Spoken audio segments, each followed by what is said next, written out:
We on some other shit. Let's get weird, yo. Okay, you got shooters on the lookout. You fast food to me very quickly, you get took out. You like to keep the beef sizzling like a cookout. I had the recipe for disaster, but I threw the cookbook out. I'm on some other shit, man, I'm on some other shit. Weight of the world on my shoulders, weird, like if I call out from under it.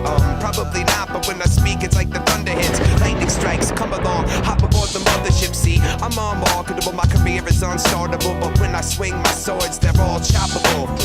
I feel unstoppable when I stop and take stock. And if you listen to dumb pop and a lot of whack radio rock, it's like a high voltage shock to your whole system. Call your instinct, cause the money train went right through you and missed him. Came and enlisted him in the midst of his visit with him. Told him two worlds to collide in a catastrophic cataclysm like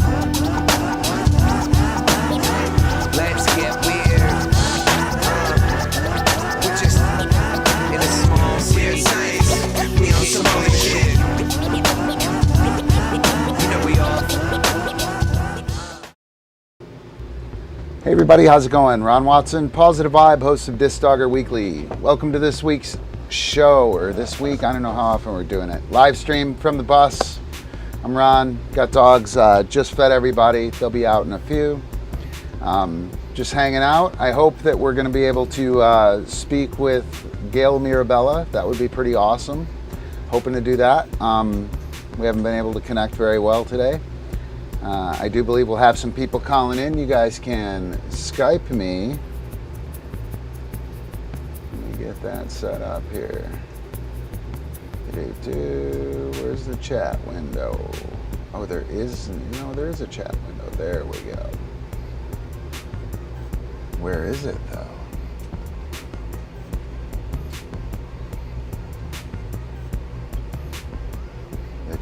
The comments are gone.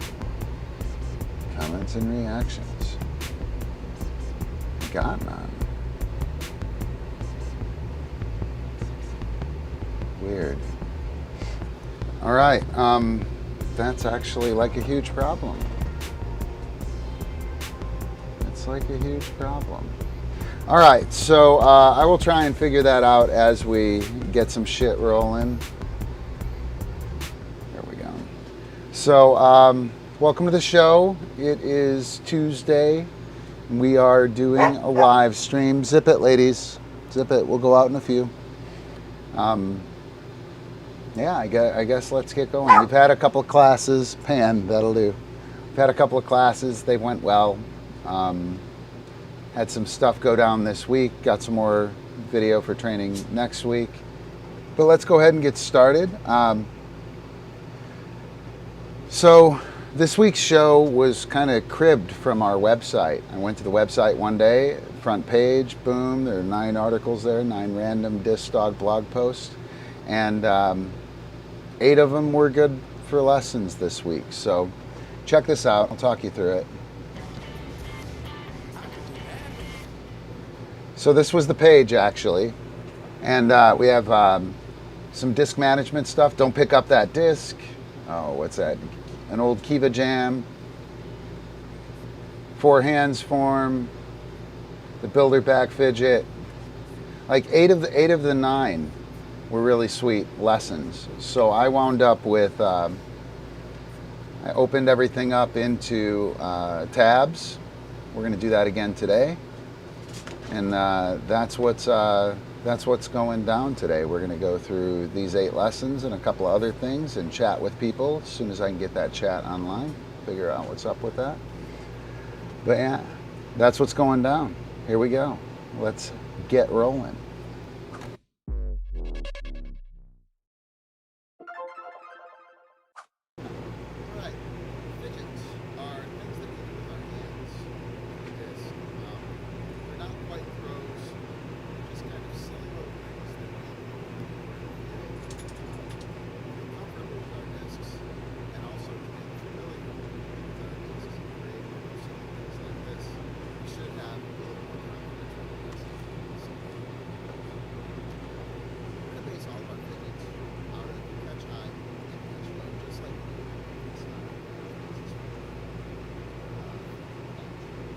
Catch it high, I can do this.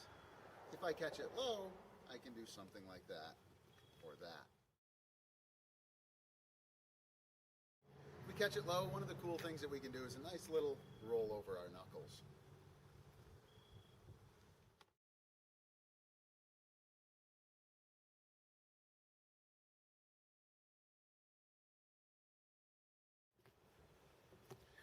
All right, this little knuckle roll here, super easy. All we're going to do is pop the disc up right to here, let it roll over across our knuckles. It'll fall, then we make the catch. The key here is to let it fall before you try to make the catch. If you try to make the catch early, you're going to push it away. You want it to roll over and fall. As soon as it falls, then tilt your hand down and make the catch. Super easy.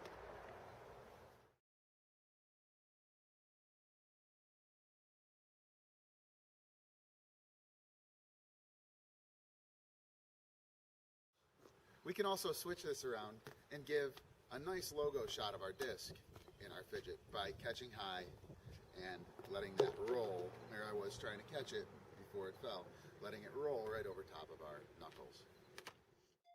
This one's a little more difficult. It requires a little bit more touch. We're not used to throwing discs from that catch high position in that direction. So just be patient with it. You'll get it. So catch high, turn it upside down, little twitch, move your fingers, and let it roll right over your thumb. There are 3 keys to this. First, make sure that the twitch doesn't go more than 90 degrees. Second, make sure that you clear your fingers. And third, make sure that that disc doesn't leave your thumb. Oh, and of course, don't forget you're not trying to catch it, will rotate into your hand. You clear your fingers, the disc rolls over, and we grab. We want to make sure that we resist the temptation to try and catch it. If you try and catch it, you're surely not going to. It's going to fall right back into that hand. All of these fidgets are going to require patience. Can't stress that enough, just how important it is that you don't try to catch it. Like, it is super important that it catches itself, right? It rolls over, you do this, and you wait, and it'll roll right over, and it'll roll right in there, and then you grab it. Right? If you go the other way, it'll roll up in there, and then you grab it. That's a key aspect of this. Let's watch this one more time.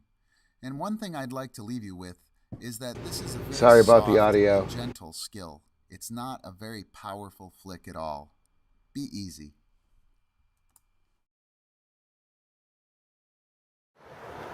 Another one from Catch High is here.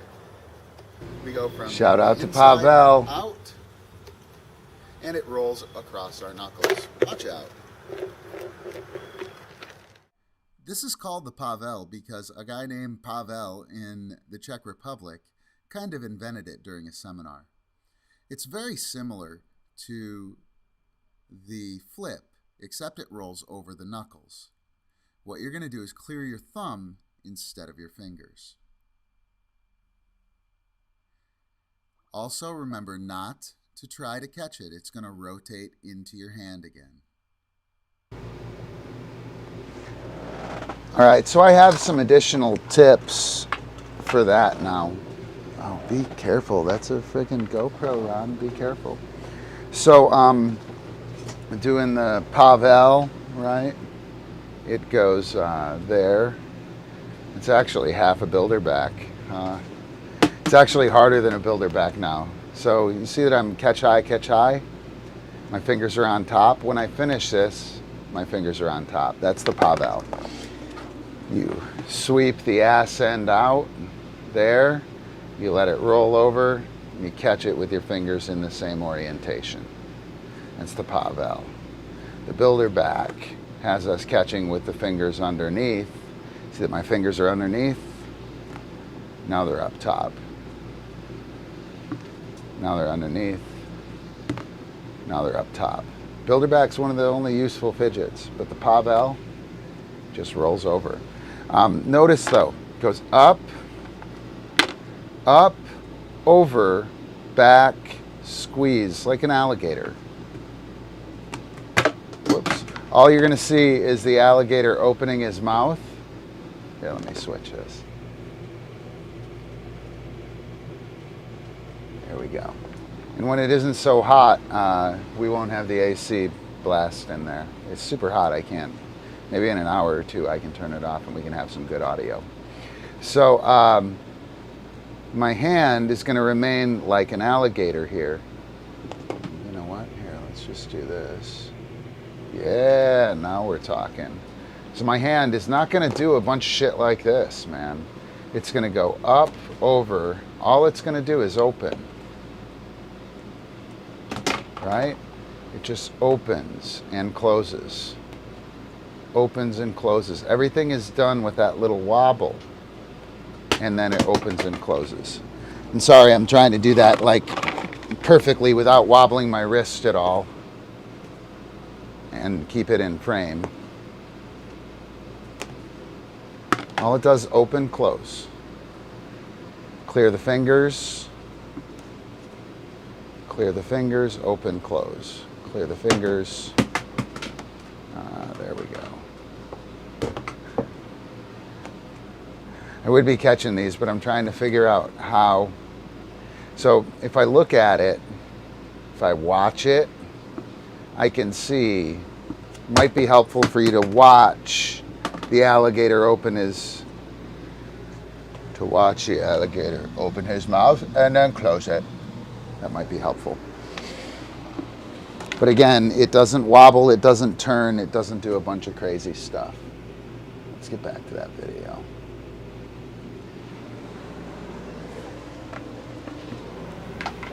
All right. That right there is an interesting little fidget. What's gonna happen is we're gonna kind of pop it from outside to in, lift that up, and let it roll over top of our knuckles. Just like that. It's going to go up, rotate, I'll wait, and I'll catch as it falls that one? back Yeah. into my hand. See, that's a normal This one. is just the Pavel going backwards. Instead of going from the inside out, we're going to go outside in. Make sure that your grip is in the center of the disc, and you're going to pull towards the center of your body, clearing your thumb, allowing it to roll over your knuckles. Don't forget, you don't grab.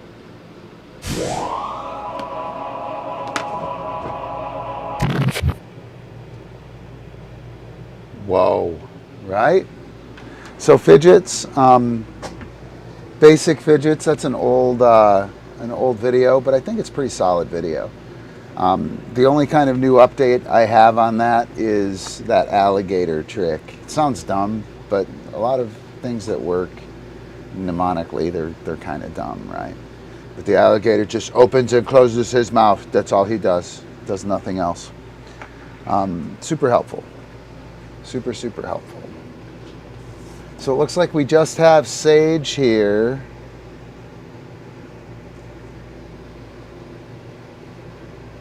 Trick is too easy. Too easy. Too easy is a problem. Too simple as well. Both of those can be really difficult. Too easy, too simple. It can be rough. So let me check my email here. And you know what? I need to move all of this over here. I'm trying to figure out where I want to put my stuff.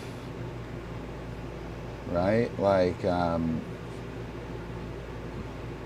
it's a little awkward to look down below the camera, right? But it's kind of nice, but I have these like aggressive eyebrows that are scary, and I'd rather not be looking down the whole time. I kind of like looking off over here at the internet. Zip, zip, guys. I'll get you out. I know everybody's got to go. We got to go, Ron. So here, you know what? So you're not bored. I will Oh, split screen. I don't have. Let me add a new screen share. So then here I can screen share and I can actually show you my prime. We're going to get some inception here, I think. Maybe not. That's kind of cool, actually. But, oh, hang on. Maybe I can show you the eCam. Yeah. So that's what I'm setting up right now. I'm getting these things lined up so they look good and work good. And so my screen is right there. That's where the video is. And now over here, I'll open up Safari. So now the other screen share will be Safari.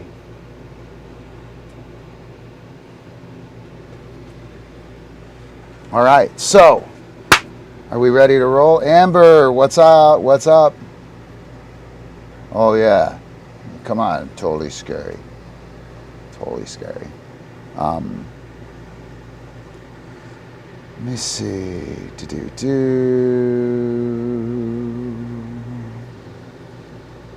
All right, let's refresh this.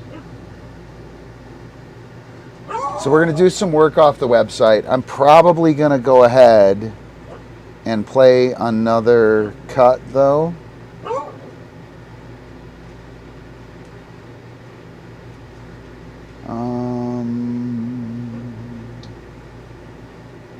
Yeah, I'm going to play, there are 3 pieces here, I think. This should give me enough time to get the lessons together, and we can start with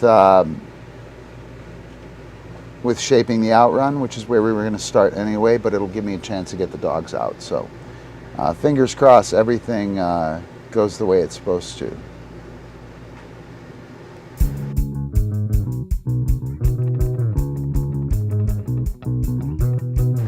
Hit me up if you need anything.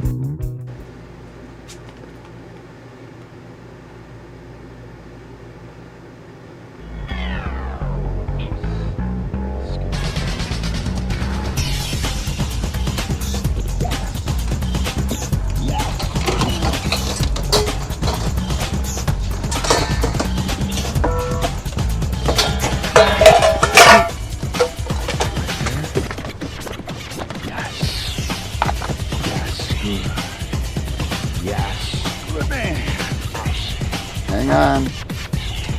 Yes, good. I'll stall. I love that dog. What's up, Hanson? Oh, good work. Come on, guys.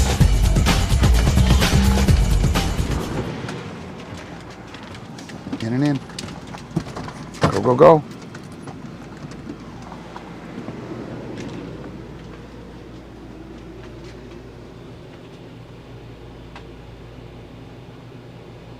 Are we going?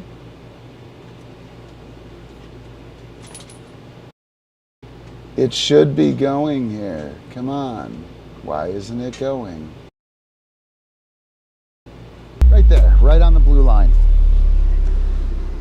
Perfect, that's good.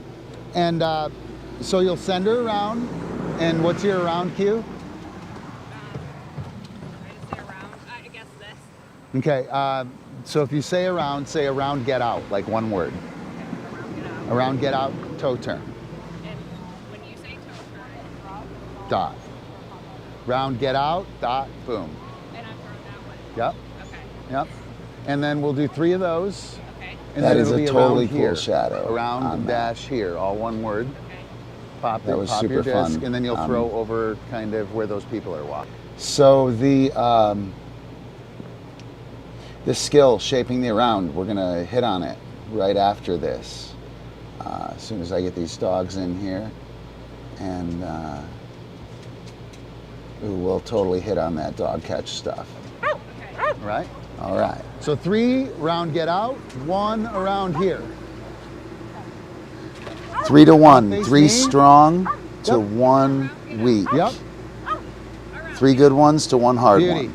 And toe turn with the left toe. Toe turn. So you'll go around, toe turn. Oh shit. Okay. Yep, you're all right. So face me to start. We want to set this up as if we're coming this way. Yep. Round, get out, toe turn with the left. Around. Get out. Boom. Beauty. Beauty. And one more of those. Girl. And if you turn towards me, that'll draw her into the front. Oh, okay. Yep. Here you go. Round, get out. Beauty. And then turn towards me. And now you don't have a toss and fetch retrieve. She's going to approach. Ideally, she approaches to the front, but she doesn't know, because when you make the throw, you immediately address her wherever she's coming from, Okay. right? And that addressing allows pressure, slows down the retrieve. If you turn here, she should come to this side. If you turn here, she should come to this side. Okay. So this time around here and throw over there. Around. Around here, yep, Around here. yep. And then we'll go around, get out, 3 more that way. Okay. Come on, Pop. Why did she overrun like that? It's a lot of work. It's a lot of work. Around, get out, beauty. And then around, get out, 2 more. Around. Get out. Beauty. Yeah. Here.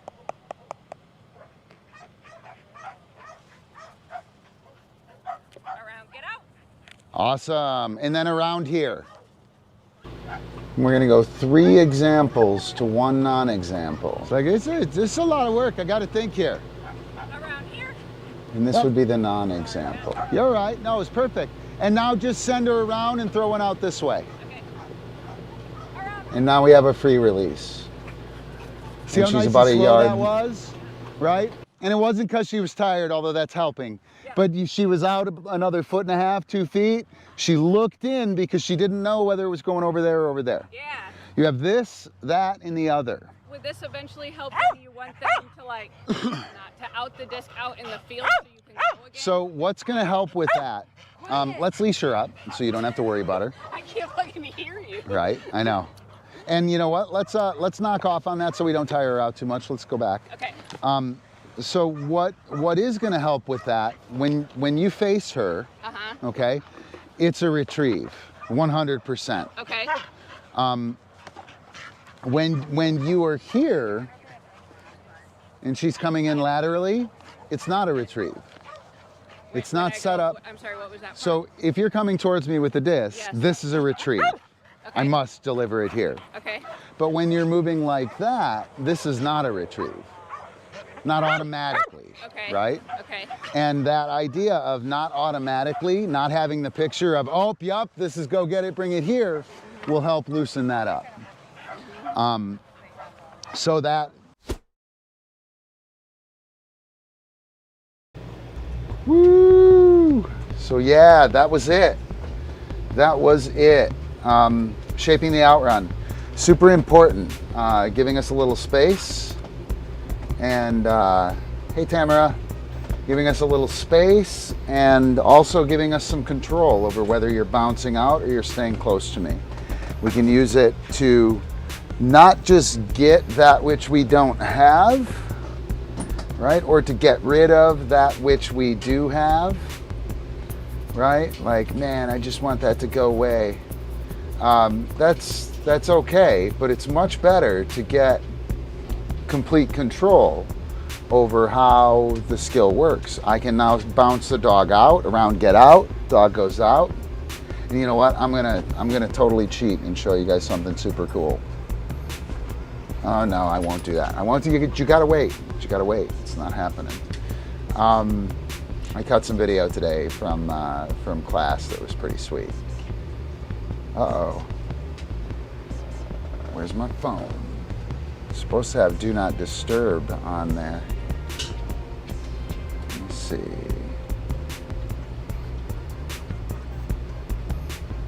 Yeah, that's kind of cool, right? That's the busted cam.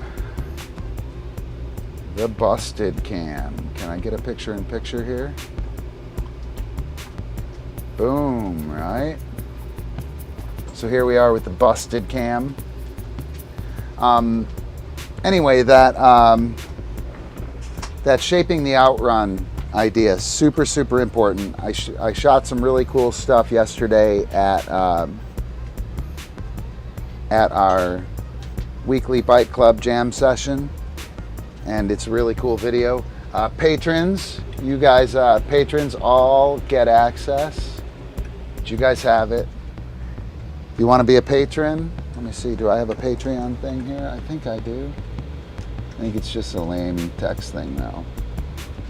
Let's see what happens there. Yeah, there you go. Become a patron. Get cool stuff. Get access. We just wrapped up class right before this. And we're talking about shaping the outrun. So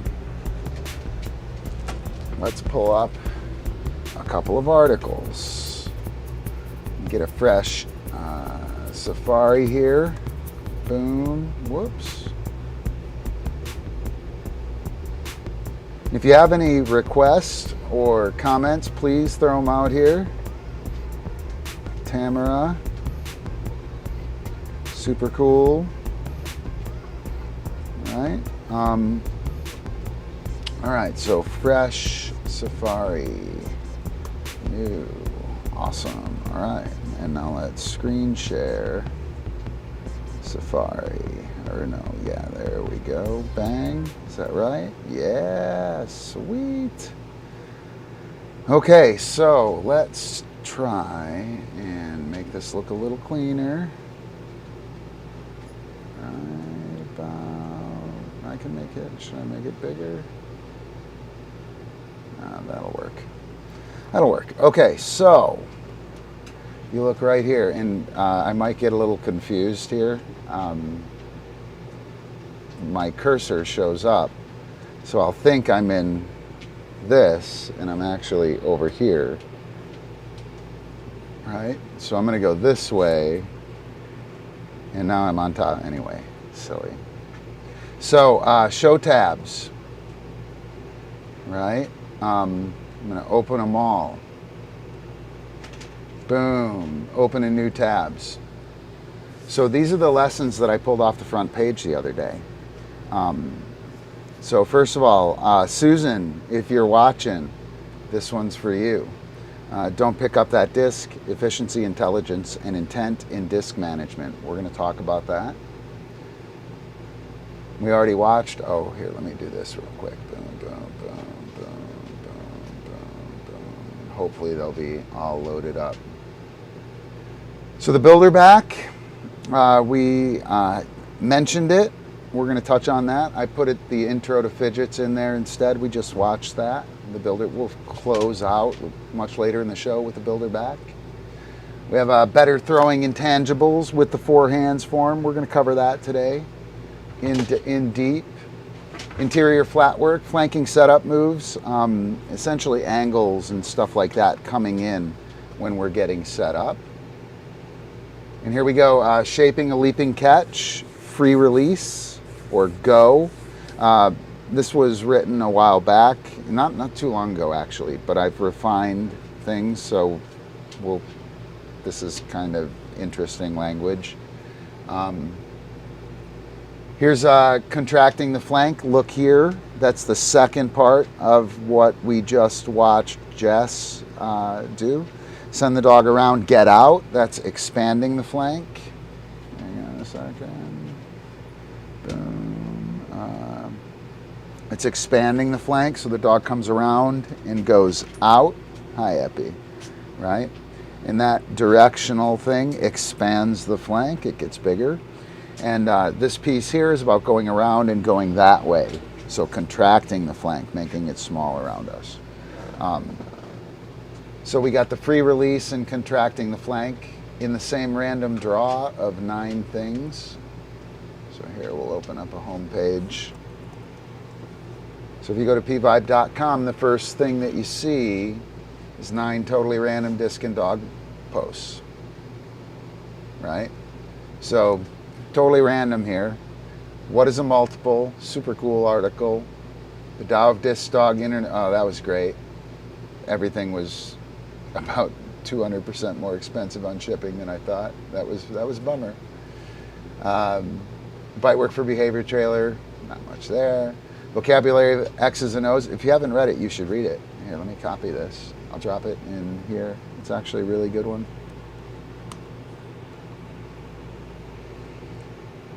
We have Epic Passer Flank Challenge, an excerpt from Disquando. That's a really good lesson and a good thing to do and a good activity to do with your friends. If we're ever able to be in the same area code with other people.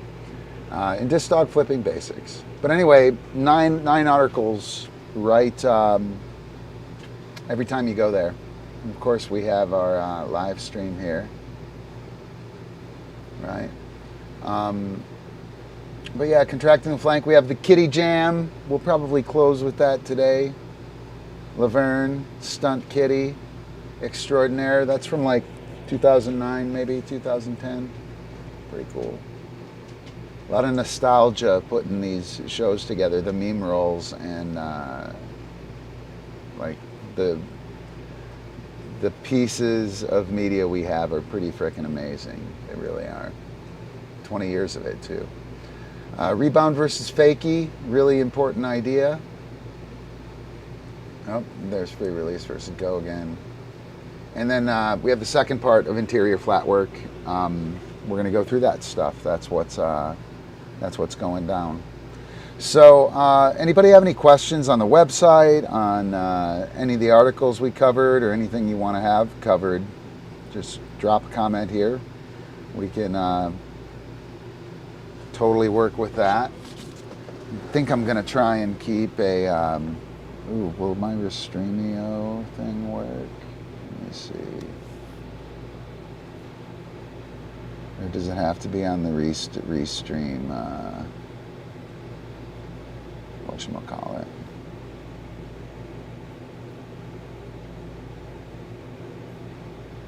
Somebody want to send me a message? Hello?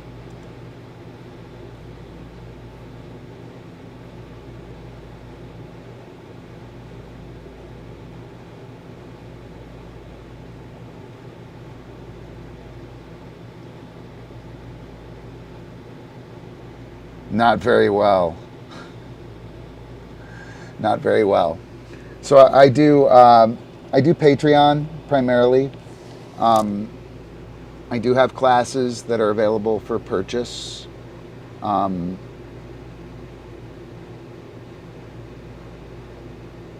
have classes that are available for purchase. We do have sales of those,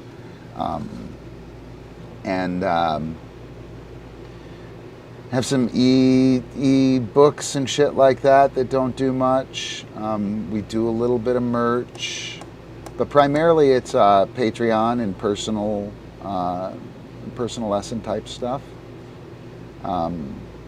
Most of our class people, all of our attending class people are patrons.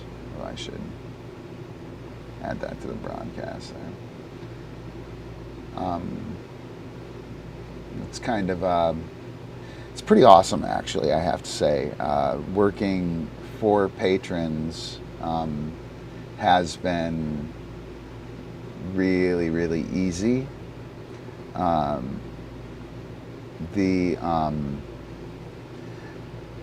Putting together a bunch of content and putting it out there and trying to monetize it and trying to market it, marketing it in particular, getting the word out is the really difficult thing. Like Facebook completely extorts you. If I have anything that it all hits that you guys want to watch, it hits a few people and it starts to catch some action. And then I get an email that says, hey, you know, Ron, your post is doing really well. Shame for something to happen to it. You should probably pony up $20 or $50. And then when I do, they send it to I get a bunch of Bangladeshi people from Nepal and Bangladesh and just weird places that are not dog people at all. So it's hard. my push, my idea, I'm actually live streaming on YouTube. I'm not a fan of YouTube right now. I have issues with them on many fronts. But I'm trying to push everything to our website and to do the Patreon thing primarily, and then to sell classes to people who don't want to get hooked up with the Patreon thing. I'm trying to push everything to my property, and that's the problem. Like, my classes are on pvybe.com, and if you are on Facebook or YouTube and you come to my website and you spend 2 or 3 hours there, let's say you're doing work, trying to figure out your classes and whatnot, that's 2 or 3 hours that,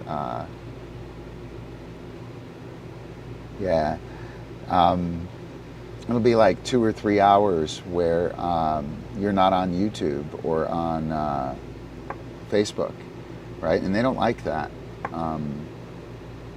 And I don't like the fact that they don't want to send people to my website. So I've decided to take my ball to my website. And I'm going to try and figure out how to get these live streams off of YouTube and onto something that I have a little more control over. But the thing with Facebook, yesterday I streamed with Restreamio or Restream.io. And I was able to go to our Facebook page, YouTube, and Twitch all at the same time, which is awesome.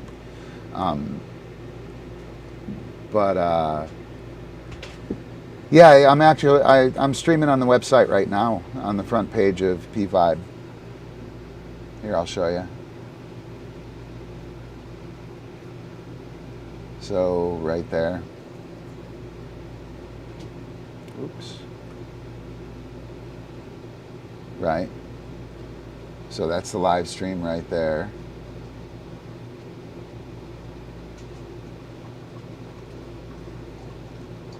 Right, and as far as no posts on it, start posting shit. You gotta post shit. The only reason I'm even considering doing this live stream show, so there's not a lot of DiscDog content out there.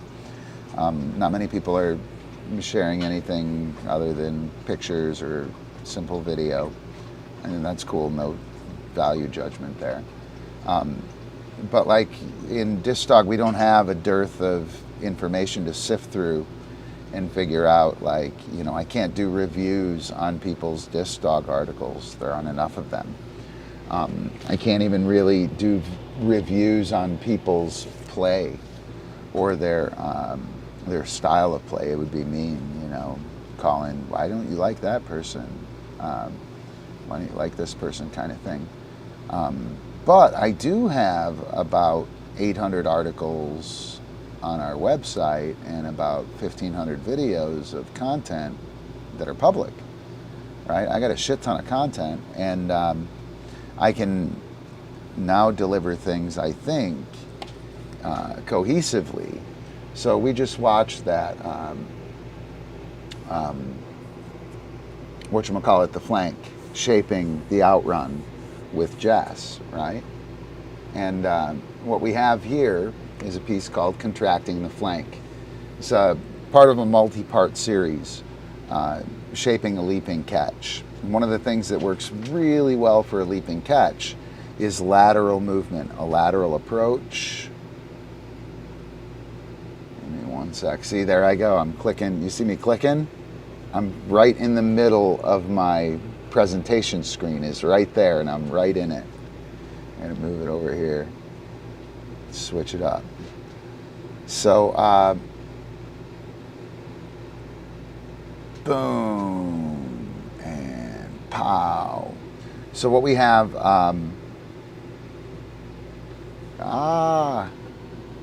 Hornet, trying to live as peaceful as I can with the local flora and fauna. I don't know if I'm very good with the stray hornet flying in my face, so. Anyway, so shaping a leaping catch. When the dog is out there, like out there, out to my left and in front of me, right? So I'm here, dog is out there. When the dog is coming across, This here, this idea of intercepting, provides a localization or a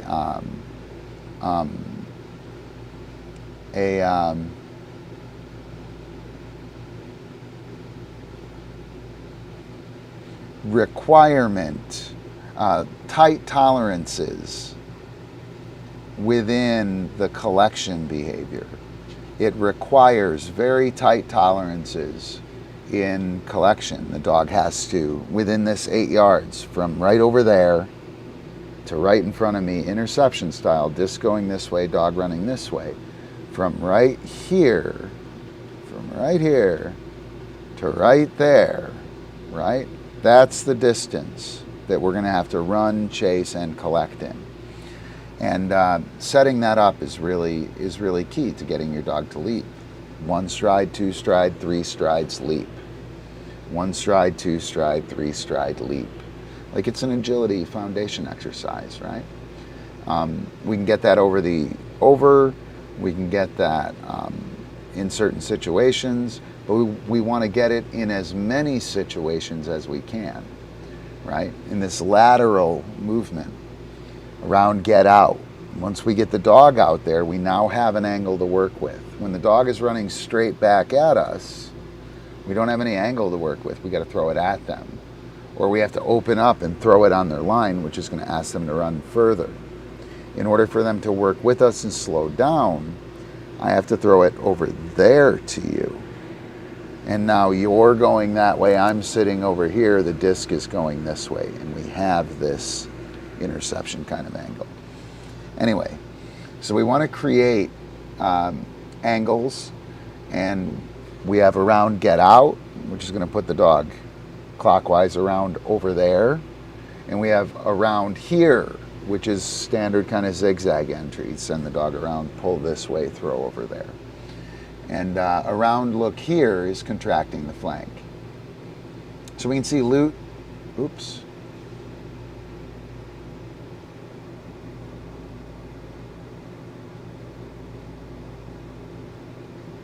Awesome. Lola's getting good at that stuff. That's super awesome. Great skill, great skill. Complete intangible. Morning, Aaron, how are you?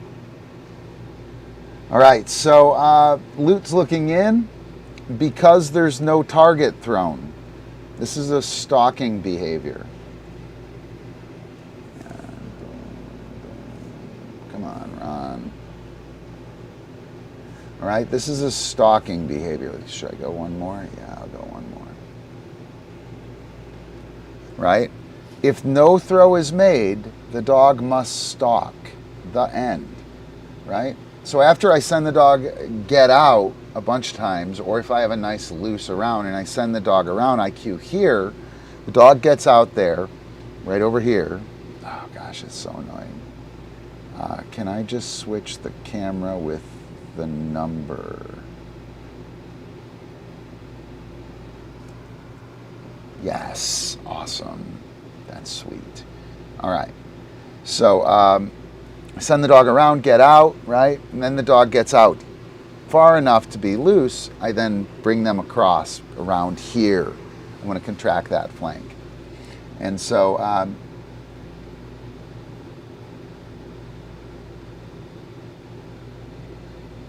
he's looking in, no throws being made, looking in, no throw being made, the dog stalks. That's how it works.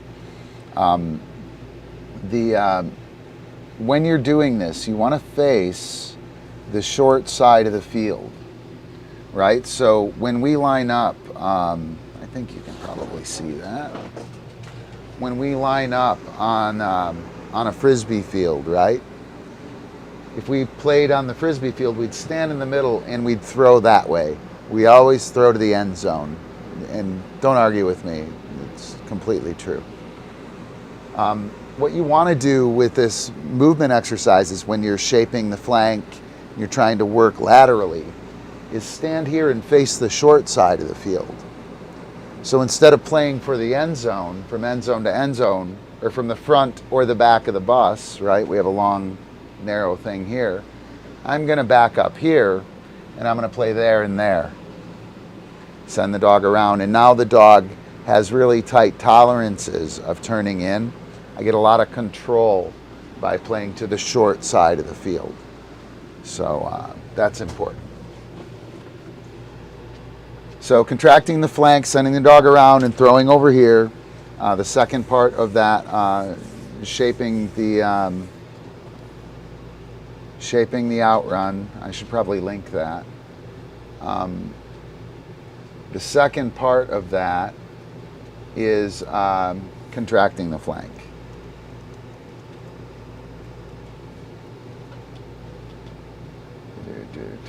Don't pick up at this. Better free release, contracting the flank.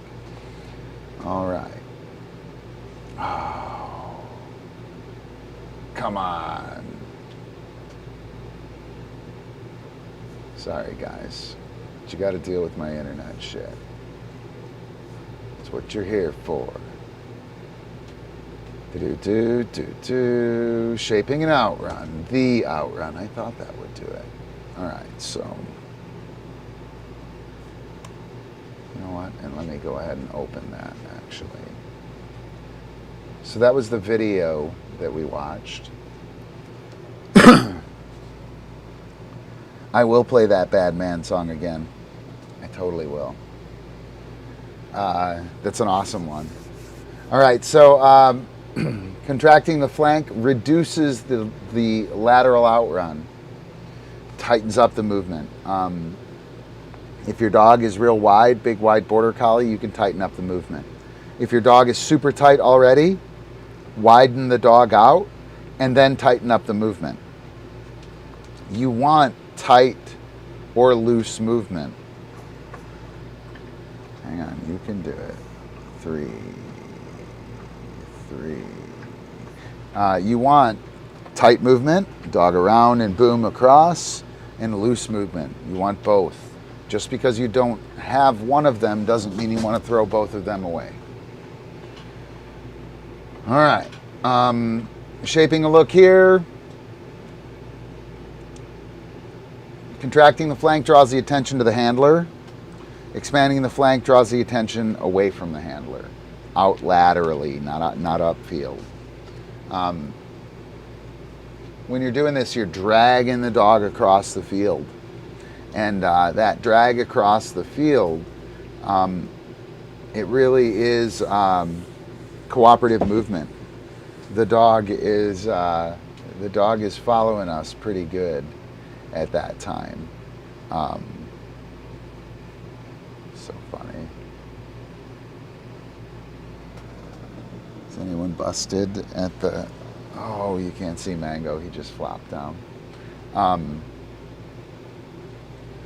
So yeah, you drag the dog across the field. We work cooperatively. Let's see. If you feel rushed in your game,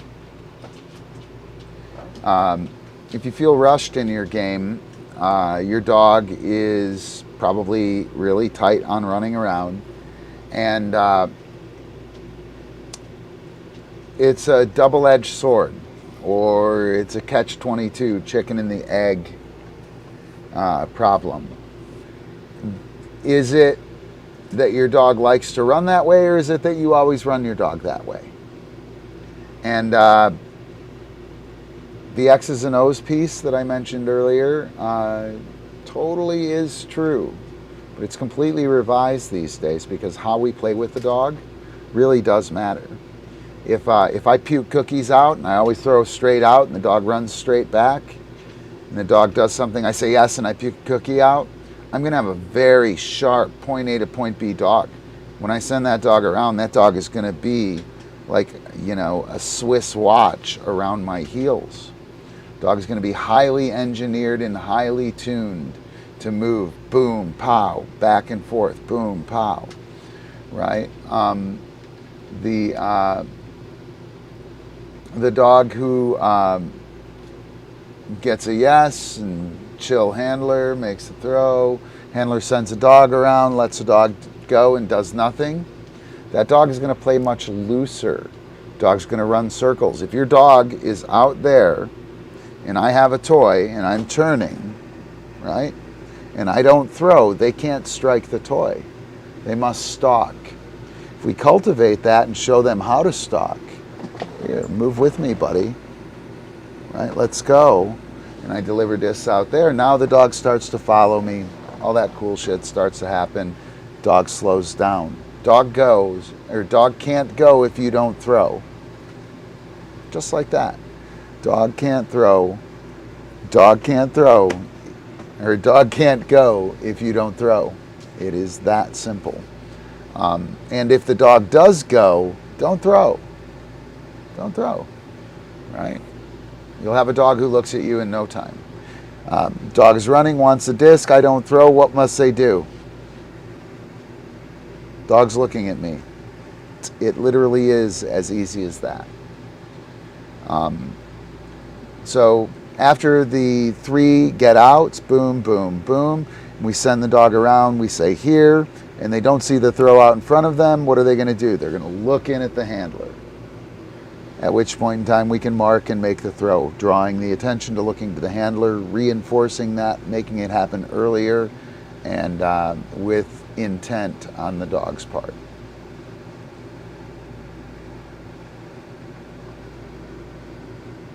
Yep, if the dog goes, don't throw, blah, blah, blah. There you go.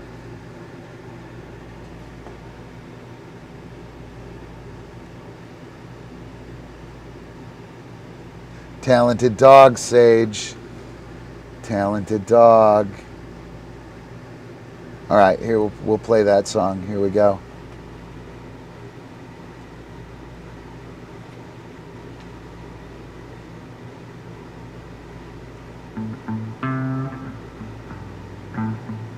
I'll leave it up for like loud for a bit, and then I'll turn it down into the background. I'll make a MemeRoll on this. I burnt that bridge and I'd do it again. Destroyed my conscience long ago. Booze and drugs, rock and roll. You know the devil would call me a friend. I've been a bad, bad man. Yeah, the devil would call me a friend. I've been a bad, bad man.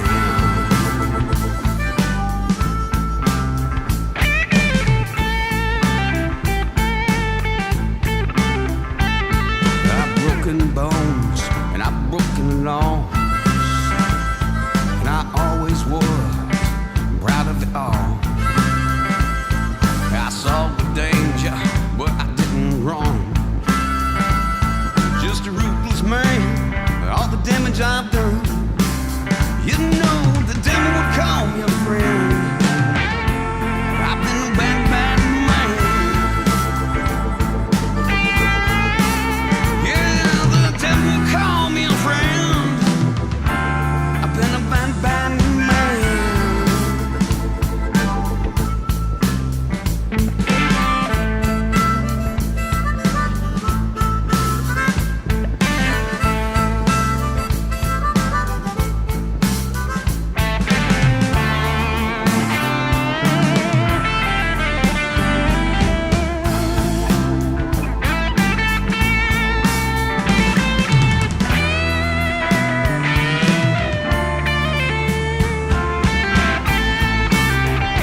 right, how cool is that? Thanks, Sage. Super cool.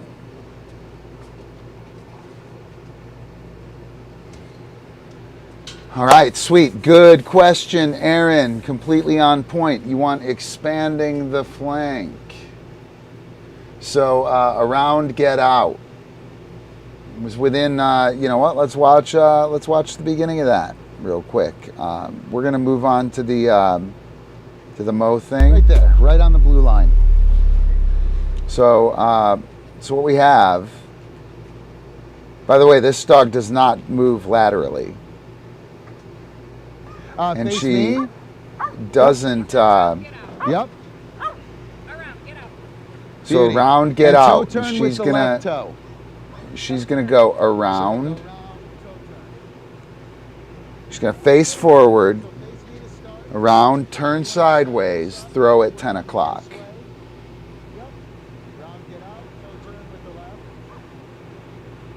Yep, you're right there. That's exactly it. And you want to do that on both the run and from a static position. And she also needs to block here. When she steps forward, right there, the dog is going to stop in front of her. But she doesn't know because when you make the throw, you immediately address her wherever she's coming from, right? And that addressing allows pressure, slows down the retrieve. You turn. That addressing, like I make the throw, like let's say I throw out there, right? And then I turn here. Now my dog is running at me, right? And if the dog is running at me, they're going to be tight by definition, completely by definition, right? If I send the dog around and throw out there and I stay facing this way, by definition, the dog is loose. The dog has to come out in front of me. The dog isn't going to come straight to my feet. No frisbees happen here from over there. They all happen out there. So now we have a loose dog. So we send the dog out and then we hold our position and the dog makes that arcing turn rather than run to the camera, bang, bang, come back. That's going to make a tight dog. If the dog catches out at the camera, if the dog catches at the camera and I look over here, well, now we're loose, right? So,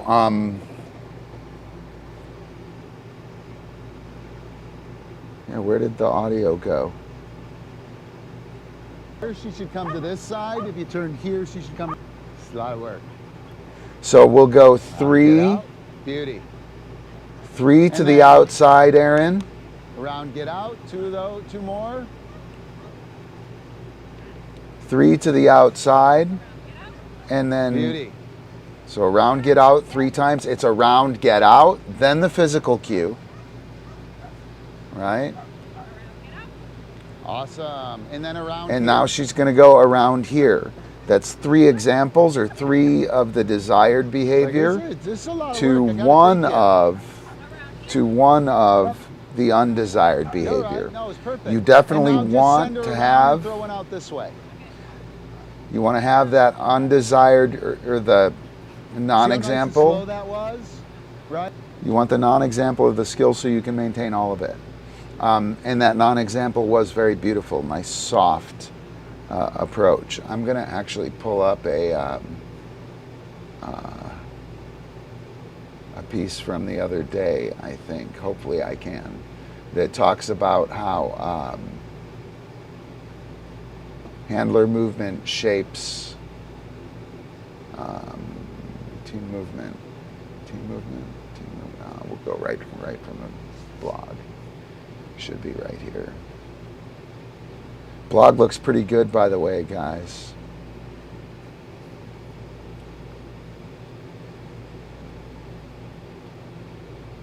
So, Flatwork compass, that's one of the holy trinity of just Diskwando, super important. That what is pretty good series. Epic trigger, it's coming up. Tracking The auto files are good if you have a pushy dog, for sure. Anything with auto on it. Shaping the approach. So let me see if I can pull up this video real quick. Ooh, didn't want to do that. Apparently I'm sharing the current application. I want to share Safari. Alright. Hopefully you guys didn't see the super guest meme appearance that's coming up there. That would be a bummer. Shaping approach with 1H run.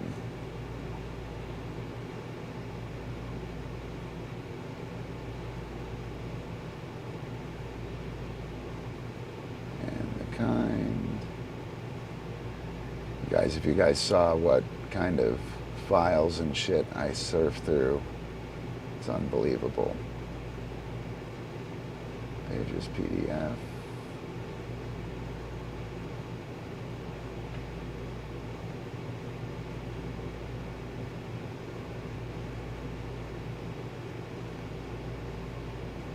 Approach, there should be videos, man. Where are the videos? JavaScript, iBooks, HTML, document. Come on. Something is up.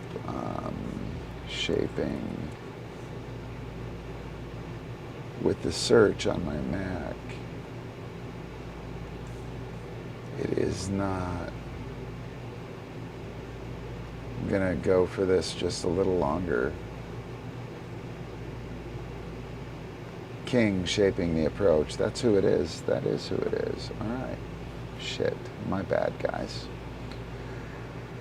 All right. So we're shaping an outrun. Okay, I can drop this in and not ruin it too much. King shaping the approach. Pictures. Pictures 2. Download. Oh, that's a bad one. I'm going to lose that. All right. You with me? All right. So this video here is Get out. yeah. Well, just watch this. You can see Just that watch he's gonna this, come from and across. that's Just exactly with what that I'm little talking bit of about.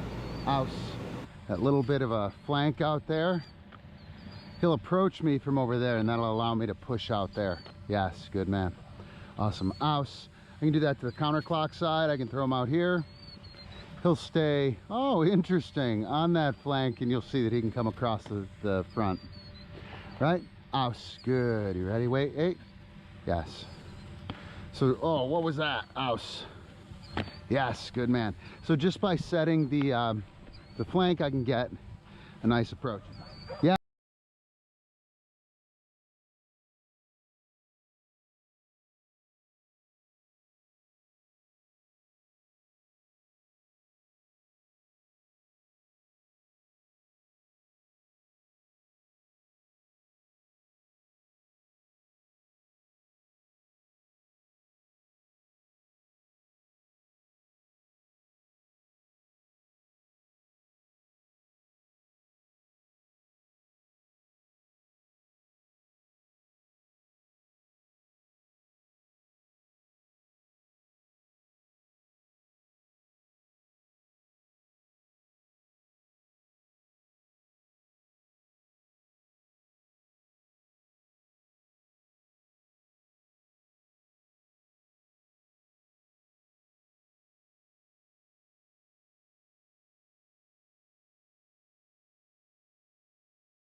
Yes. Ouse. In contrast, I'm going to throw him out there, straight ahead, at a distance, or a miss, and he'll approach straight towards me. Ouse. If I throw short and too high, he'll approach straight towards me. Ouse. If I throw too far, he'll approach. Good hustle, straight towards me. So distance and height, ouse, yes, actually has something to do with it. If I throw out there, he'll approach from an angle. Oh yeah, good man. Ouse, yes. All right, so another thing that I can do, ouse, even if I throw straight ahead of me, ouse, a little bit of handler movement. This is really cool, by the here, way. I now set up ouse a flank. Did you see going that? way, right? So just by moving ouse, Makai, again, I'll throw out. That would set up a, by moving, oops. So he turned the opposite way. He turned back in a way that I didn't expect. And we wound up lining up fairly straight, which is why I oopsed it. Yes. Good man. Come on, handsome. Let's go. Ouse. Yes. Makai. So by moving, I can set up him ouse coming in. So you can see that the dog is over there on the right. I'm down in the center of the field. I'm going to throw it to the top left of the field. Yes, good man. That triangle is a shape. Good man. Ouse. That triangle is what is going to allow you to control the dog's speed. Now I have a lateral approach. Good man. And if you control the dog's speed, you control the dog's shape within the game of disc. There you go. Hopefully that's a good answer, Aaron. That's what I got. All right, here we are. Oh, that is not supposed to be that camera. It's supposed to be that one. It's the showstopper cam. Not the bad dog cam. Oh, it's the loyalty cam. Are you loyal? Are you? Are you loyal, Eppie? You're totally loyal. Yeah. It's a loyalty seat here. All right.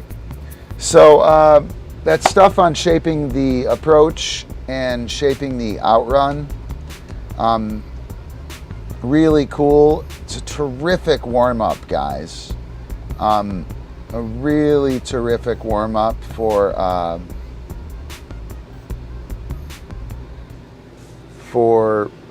any situation. You can warm up slowly, tiny little leaps, make them not run quickly and fast, or you can warm them up pretty abruptly. All right, we're gonna get out here. We're gonna get the blood flowing. Boom, boom, boom. We're ready to roll. There are a bunch of applications for that. Making the play, if you want to get on the Vybe site, you can search for that. Making the play, really awesome for leaping and for shaping direction. So there you go. All right. So cool, Tamara. You're right. It is good vibes. It is good vibes. Let me see here. So, yeah, if you're digging the stream, I'm not going to grub too much, but if you are digging the stream, whoa, wonder if I'm back. Am I back? Are we back?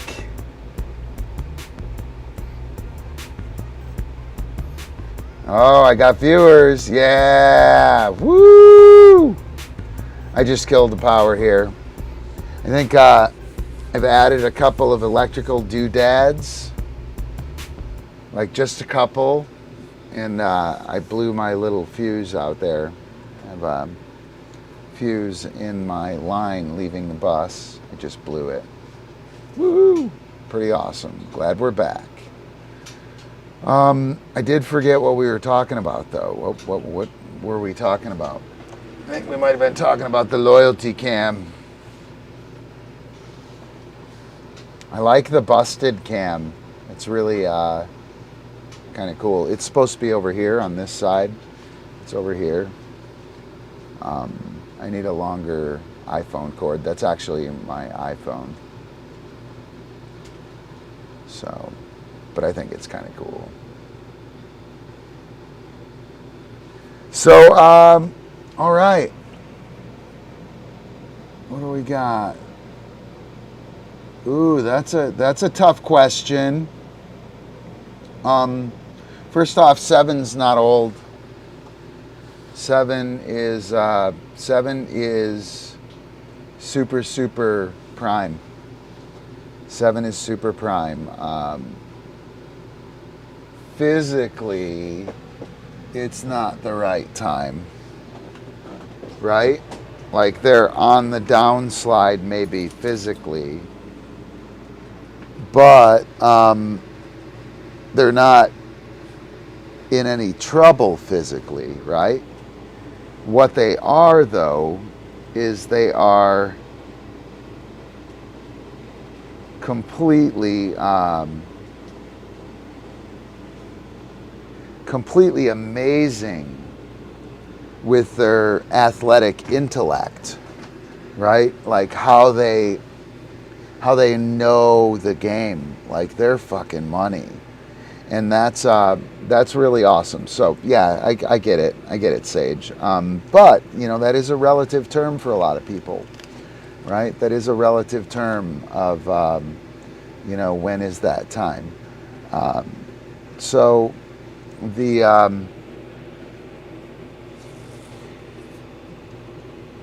when they don't like it anymore, I think that's when you should quit, right? And at 7, you probably ought to be moderating we could say moderating your game. You know, your dog at 7 is not going to do the tricks at the same scale or the same intensity that he would do them at 4, right? But that doesn't mean you can't play with that dog, right? It just means you have to adjust your game a little bit. So with adjustments, I qualified with Easy Rider, April's dog Easy Rider at 10. I think he was 10 at the USDDN World Finals, right? So I qualified with a 10-year-old rented dog, borrowed dog. Our dogs tend to play till they're 10, 11, 12, right? That's what we've experienced historically. See here, the big giant Muppet giraffe thing.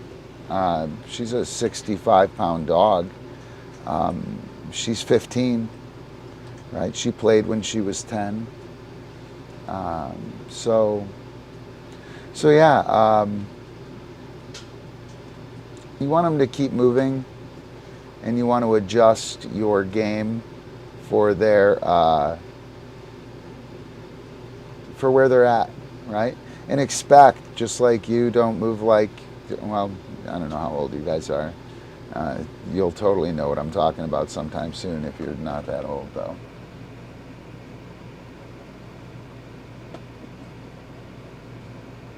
Right on.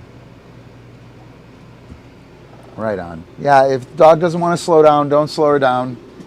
You know, I mean, slow her down in terms of safety, and you know, repetitive stress is perhaps a thing to worry about as they get older. You know, you don't want to overload on flips, overload on things that are exactly the same movement, exactly the same function. Move the dog around. I think clock and counter movement in general is super important. That idea of moving either, of moving either clock or counter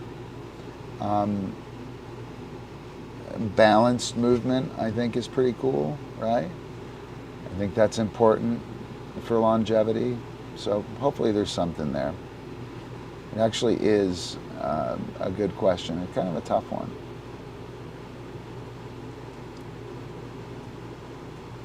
Yeah, I think that's reasonable, Sage Paw. I play 2 or 3 times a week, maybe. So I play 2 or 3 times a week, and 4 to 10, 12, 13 minutes maybe. 10, 12, 13 minutes would be a bunch of standing around doing nothing, right? Like kind of getting my shit together stuff. 4, 5, 7 minutes, that would be like we're getting it the whole time. And then we only do that a couple times a week. Young players are in, young meaning new to the game, young players are in the additional, they have an additional problem in that you don't know how to play, right? You have to learn how to play. And that can be difficult. You got to do your work outside the game. That's one of the things that we really focus on with our Discquando stuff.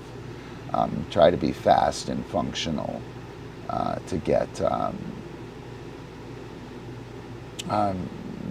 our learning done in enough time for our dogs, so we don't run the shit out of our dogs. All right, so shaping an outrun. It's good for leaping. It's good for slowing the dog down. It's good for team movement, right? Those pieces, they're up there. Not going to link them. Search function is friggin' amazing on the site. Use it. If you can't find something, you're a patron, contact me. I'll tell you what you want to, tell you what you need to know. If you can't find something, post a link on the Digital Dojo. By the way, haven't really talked about the Digital Dojo. I will show you the Digital Dojo. So there's actually some special stuff here as well. Where are we sitting? Are we still sitting on the screen share? No, let's move to screen share. So here we have the Digital Dojo. I'm logged in,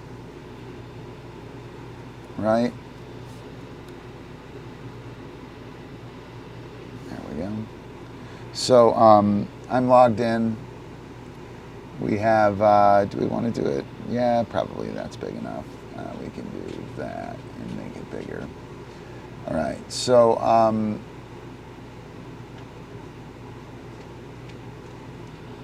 post about it.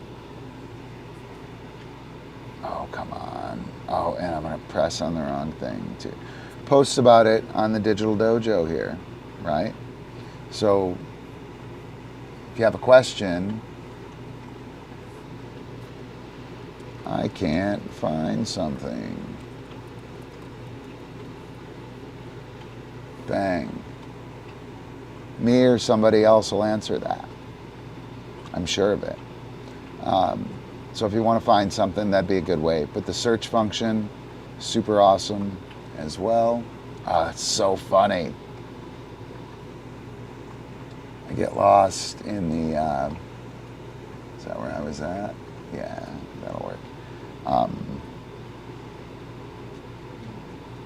me turn that off. All right. So Digital Dojo is super cool. Something that's kind of only available to patrons right now. Flip to body roll flip. Pretty cool little video. Got this new leaping concept. Throwing some upside down flatwork throws. It's going pretty good. I think it is going to go in the green belt amber. Oh, Andrew Han and Nalu. We can watch that. You guys want to watch that? Yeah, let's watch that. Oh, I don't know if... I might get in trouble if I watch it. I might get in trouble if I watch it. Oh. Tonight's not going to work out for Gail. We were going to have Gail Mirabella on, fresh off of her, whatchamacallit, her Hall of Fame induction. Pretty awesome. Inducted the Hall of Fame at the AWI last week. Ooh, we even do philosophy and natural philosophy on the page here.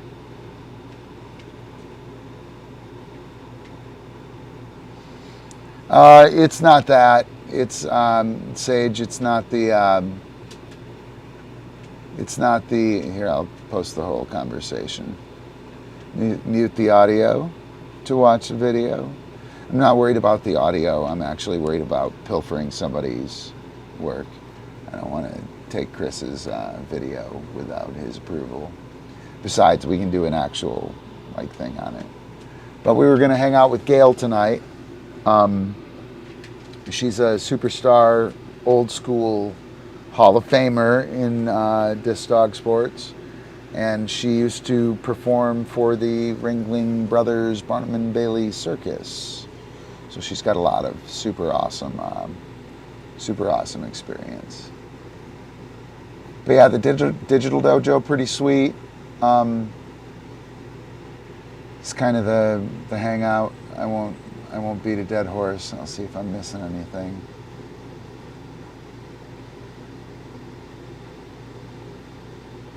All right, so Maddie. All right. Yeah, there you go. Search for it. Ask a question on the digital dojo. Blah, blah. A little tongue-tied. All right, so here we go. We're moving on. Handling discs. Disc handling is coming up. We're going to want to pay attention here for sure.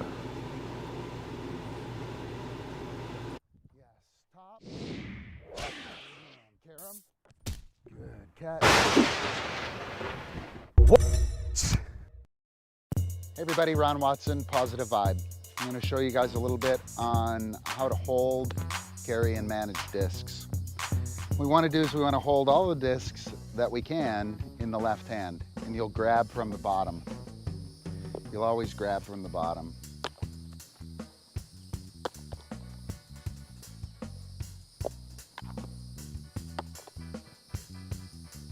All right.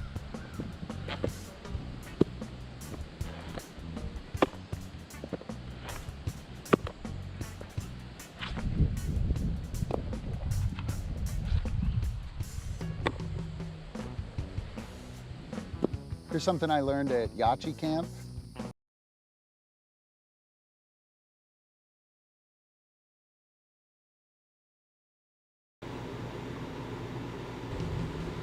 So that right there, super freaking important.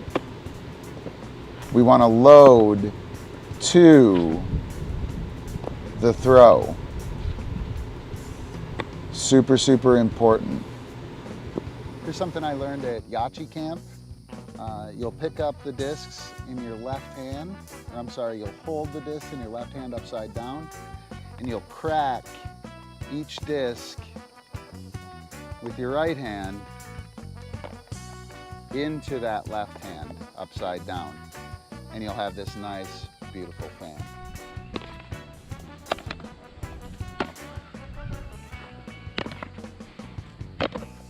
We grab from the bottom, from the bottom, from the bottom, from the bottom, from the bottom.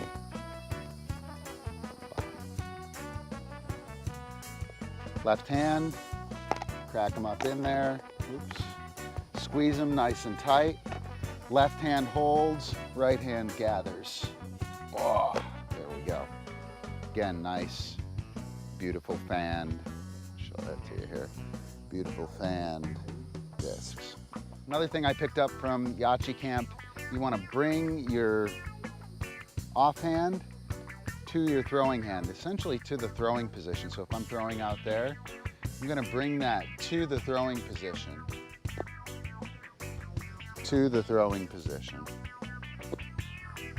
To the throwing position. To the throwing position.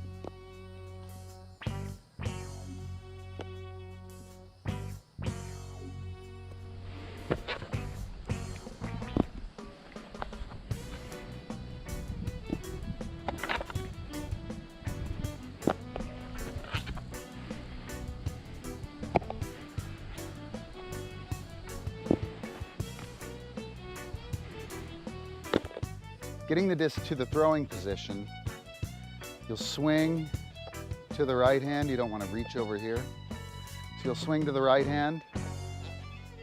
You can also turn this upside down for the overhand wrist flip. Upside down on the way over. You can turn it upside down. When these things are reflexive, muscle memory, habitual, they don't take any mental bandwidth. They don't take any mental bandwidth at all. It just happens. And it happens without any thought. It just works. And that leaves you free to handle your dog, to dog train, to read the wind, right? It leaves you free to do all of the rest of the stuff that you have to do within the game of disc. For the sidearm, super important. Can't stress this enough. Upside down for that push throw. Upside down, you want to turn the discs in your left hand and put them in your right hand in the grip.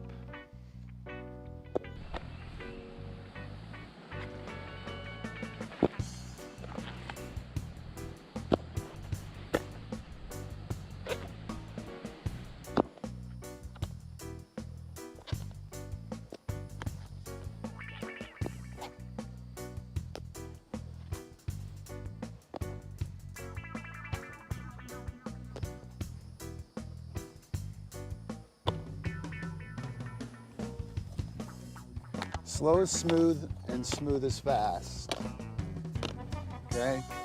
Don't rush when you pick up your discs. You want to be nice and slow and methodical. That will actually make you faster. Slow is smooth, smooth is fast.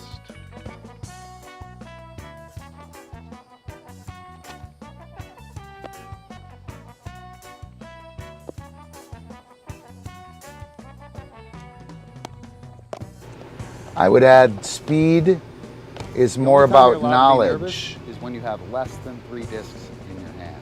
Otherwise, you're good. You're cool. Speed is more about knowledge than it is athleticism.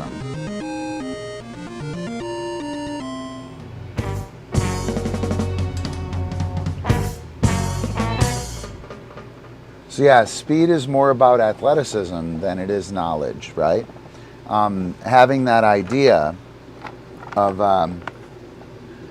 that stack of disc, that fanned stack of disc, always grabbing from the bottom with the fingers pointing down, backhand, turn the disc upside down with my fingers pointing down, overhand wrist flip, push throw, turn it upside down and it sets right in for my backhand.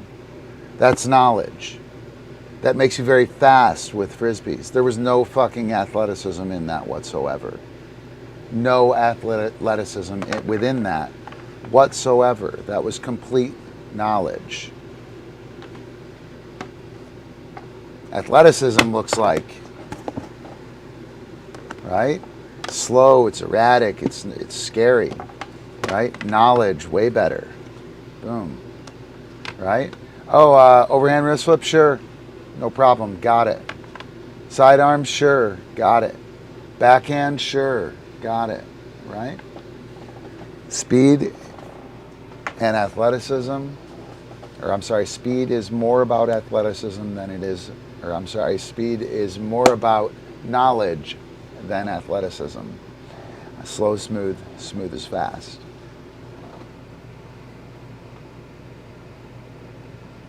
Yeah, Sage, you should watch that video again. You should watch it a bunch. You should do those things. Exactly what I did.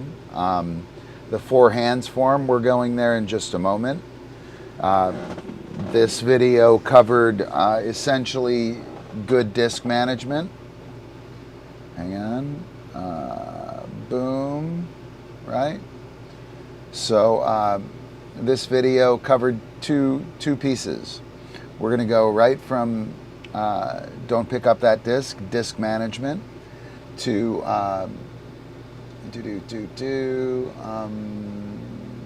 shit, the four hands form, better disc throwing with the four hands form. They're very tightly related. Many things are tightly related in the game. So let me see here.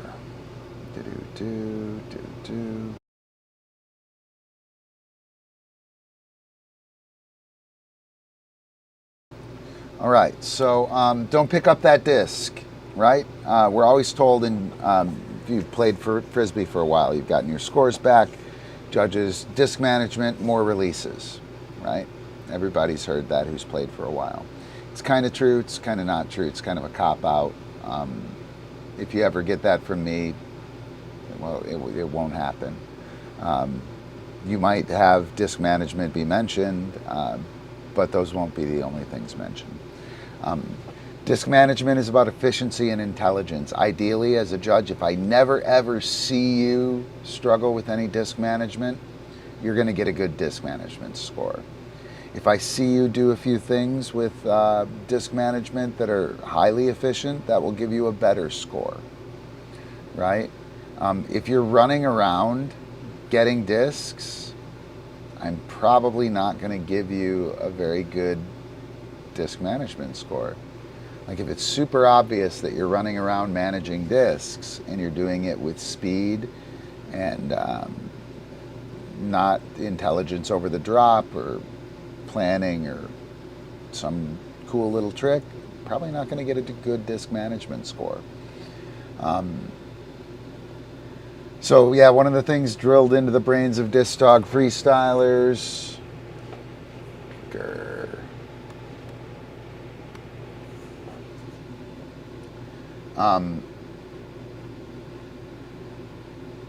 pick up the disc without letting the judges see you do it, right? Good disc management is invisible, it's magic. Visible disc management should be multitasking. It should be fluid. It should be thoughtful, right? It should make me as a judge go, wow, that was nifty. I like that. I like the fact that Abby, where's Abby? Yeah, I like the fact that Abby's picking up a disc as she's doing this vicious, fucking nasty turn down. That's really cool, right? Multitasking. Picking up disc should be a planned activity, right? Or I shouldn't see it at all, one of the two, right? So the big thing on this, we talked about this today with Susan in class, and it's really common with players, especially players who are trying to be aggressive competitively. Type A, eyes on the prize type players. Make your throw, get your discs. Well, if you make your throw and get your discs, you don't get to see what the dog is doing. Oh, hang on. If you make your throw and get your discs, you don't get to see what the dog is doing, because you're not looking there, right? You're not looking there. You're looking over here. You're looking at the ground. Your dog lands and turns. Susan didn't even know that her dog turned. She didn't know her dog turned. She did a trick. She ran and grabbed her discs, and after she grabbed her discs, she turned around and her dog was already flying at her every time. And that is visible, highly visible, right? It's a highly visible mistake. It also, it breaks up piles. The other thing that you do when you reflexively pick up discs, you do 4 tricks, right? And your 4 tricks are laying in an area that is the size of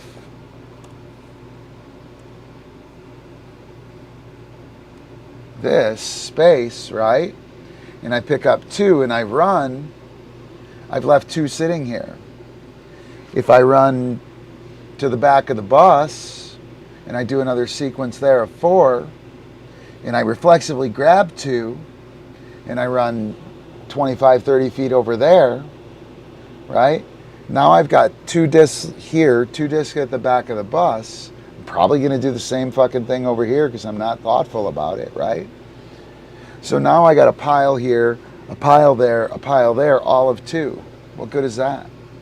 Essentially, I have 4 discs to play with now. Make your 4 throws. Boom, boom, boom. Make your out throw. Go work the dog. Do you have enough discs in your hand? Sweet. Leave these here. Go work the dog. On your way to working the dog, note where any discs are. Work the dog. 1, 2, 3, 4. Make an out throw. Pick up all of them. Address the dog. Do I have enough discs to do my shit? No? Okay. Rear cross, throw. Where are these discs at? I have the discs. I now have 5 discs in a stack. Sweet. Now I'll work. Right? When you are reflexive with your disc management, you can't plan. And you ruin all of these serendipitous or purposefully planned drop opportunities, or not drop opportunities, but pickup opportunities, right? And it creates chaos. So pick up what you need when you need it, right? Read the dog's release. Know which way your dog is gonna turn, and then throw where you. If I know my dog is going to turn clockwise, and there's a pile of discs right where the camera is, I'm going to make my out throw over here so my dog catches it and I can meet him on top of that pile of discs where the camera is. And when that happens, we'll meet, I'll do a trick, I'll have 3 discs at my feet, it'll be great. It'll be amazing. That's smooth disc management. Where you throw matters. That little rear cross trick. I'm out of discs. Holy shit, I only have 2. Okay, let's go. You ready? Okay, here we go. We're going to pull. I'll pull you around the field, right? I'll pull you around the field. Oh, there are 2 discs. 2 more. Sweet. I'll make the throw. I'll run over here. I'll pick up these 2. I'll pick up those 2. I'll meet my dog with 4 discs. All I had to do was pull the dog around a little bit, make the throw. Let's say I pull the dog around a little bit. I identify all of the discs over here. I don't have any over here. I know that. I rear cross the dog. I make the throw. I saunter over here. I pick up those 4 discs. I meet my dog. I'm good to go. So a repeating rear cross or flat work allows you to cover for, or surveil, however you want to say that, the field. You can get a good look at what's going on. So that flat work and team movement, navigate and surveil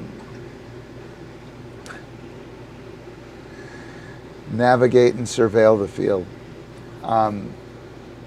Take your time and take control, right? You don't have to be a slave to jumping on discs that are lying on the ground. If you are, if you make the throw and you look down, you didn't see which way your dog turned.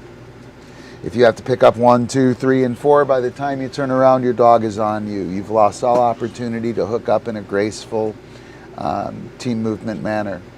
You're going to get smashed with a dog running ape shit at you. Good luck with that. Good luck flowing with that. Take your time, take control, don't pick up that disc. There you go. All right, so interior flat work, or don't pick up that disc, better throwing, intangibles with the 4 hands form. Within that video that we watched, that handling disc video, it's on the site. You should be able to find it. Disc management or handling disc, you'll totally find it. The idea of loading into position, right? Hold my hands down, I turn the disc upside down, I now have an overhand wrist flip or a push throw. I've got that hard to grab. You know, you're holding like this and you're trying to do this shit. Right, turn it upside down, it's right there. The 4 hands form is all about loading, right? Loading and being prepared, right? So the 4 hands form, we'll watch it real fast. We'll watch a real fast version of it.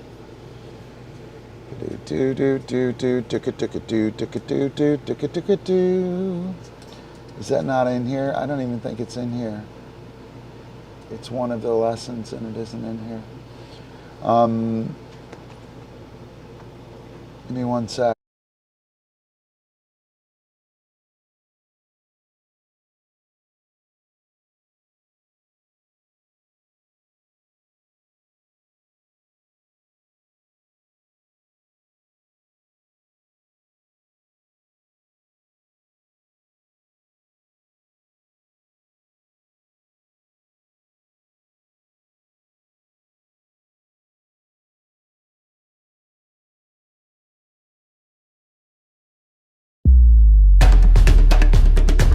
Four hands form. It's a backhand, a sidearm, a push, and an overhand wrist flip. We're gonna get practice, we're gonna get target practice, we're gonna get clock and counter left and right practice, switching targets. Another thing that we're gonna focus on is loading that disc up. We're gonna load to the throw. We're gonna make sure that we're loaded for that throw.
How long has that been going on?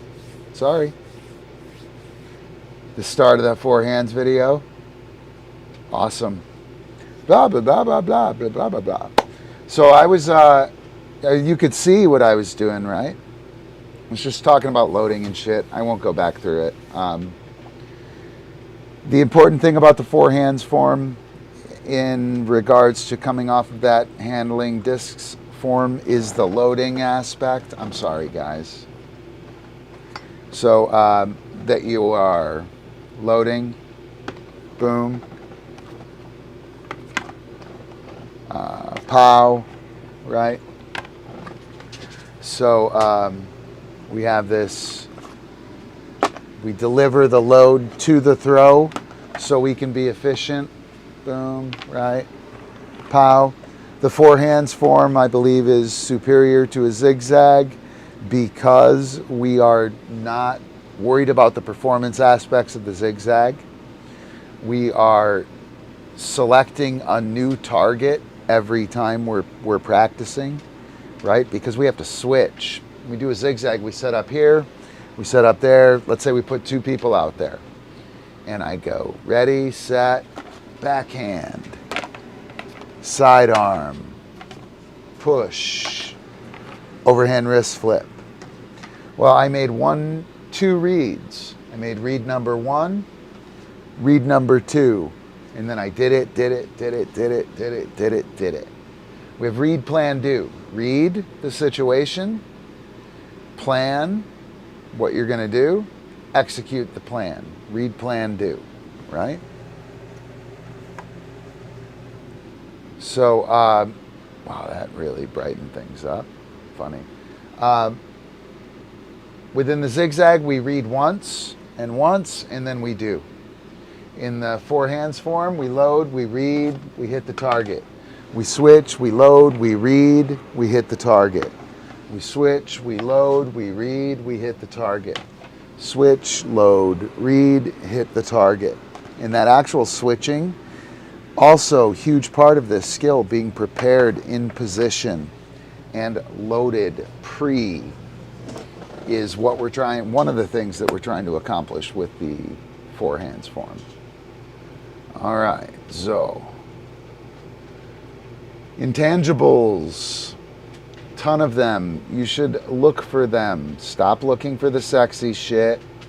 Stop looking for the cool new throw. Learn how to throw better and learn how to throw to maximize something. That's the stuff you want to learn. Once you know how to throw better and you know how to maximize your throw, when you do throw the crazy throw, it will be better and you will be able to maximize it, right? It's a big deal. It's not a simple thing. There's a lot of detail look that we can have within the game, within the simple things of the game. Yeah, me too, Amber. Sometimes I do say boom as I throw it. Sometimes I say, yeah, I do a lot of boom pow. I would imagine Eppie probably knows what that means. So the four hands form, foundational form of Disc Kwon-Do, 4 throws, a backhand, a sidearm, an overhand wrist flip, and a push throw. Sorry, it's backhand, sidearm, push, overhand wrist flip. That's 2 throws that go clockwise, backhand and push. They spin that way. And 2 throws that go counterclock, sidearm, overhand wrist flip. Sidearm, overhand wrist flip. And they spin that way, counterclock. We want to make these throws, clockwise throws go to our right. Counterclockwise throws go to our left. Yeah. Clock and counter, clock and counter, clock and counter. If you're my dog, we're working together, we're going clockwise, you can see that throw. You can see this throw. If we're working together and you're going clockwise and I turn here, you can't see that throw. It's a blind throw. Likewise, if we're working counterclock, you can see this sidearm, you can see this. But if we're going this way and I turn back here and throw it, you can't see that, right? The opposite direction will be blind. We want to, within the targeting, the net here, when you watch this video, we have the video, or the center. There's a target on the right, that's target number 2. There's a target on the left, that's target number 1. My backhand throws are going over here to the target on the right. My sidearm throws are going to the target on the left. And that tiny little change in the target, that tiny little change, it's 4 feet away, completely forces me to reassess and reread each situation. Each throw is distinctly different. I don't just get one target and pound that target. I have to switch targets. And that's really cool. Yep. And so we have the spin. The spin resonates with the direction that the dog is moving. It's a super simple way to, hi Eppie. A super simple way to remember the rule, right? Do you know the rule, don't you, Eppie? Do you know? There's such a thing as taking loyalty too far, Eppie. You do know that none of the other dogs do this, right? Yeah, I know you know. I totally know. That's why I'm doing it, Ron. All right, so efficient loading of disc, we've covered that. Being prepared for the next throw is an intangible. I make the throw, 1001, 1002, 1003, dog catches it. 1004, 1005, dog turned towards me. 1006, dog's running towards me. Oh shit, let me grab my disc. No.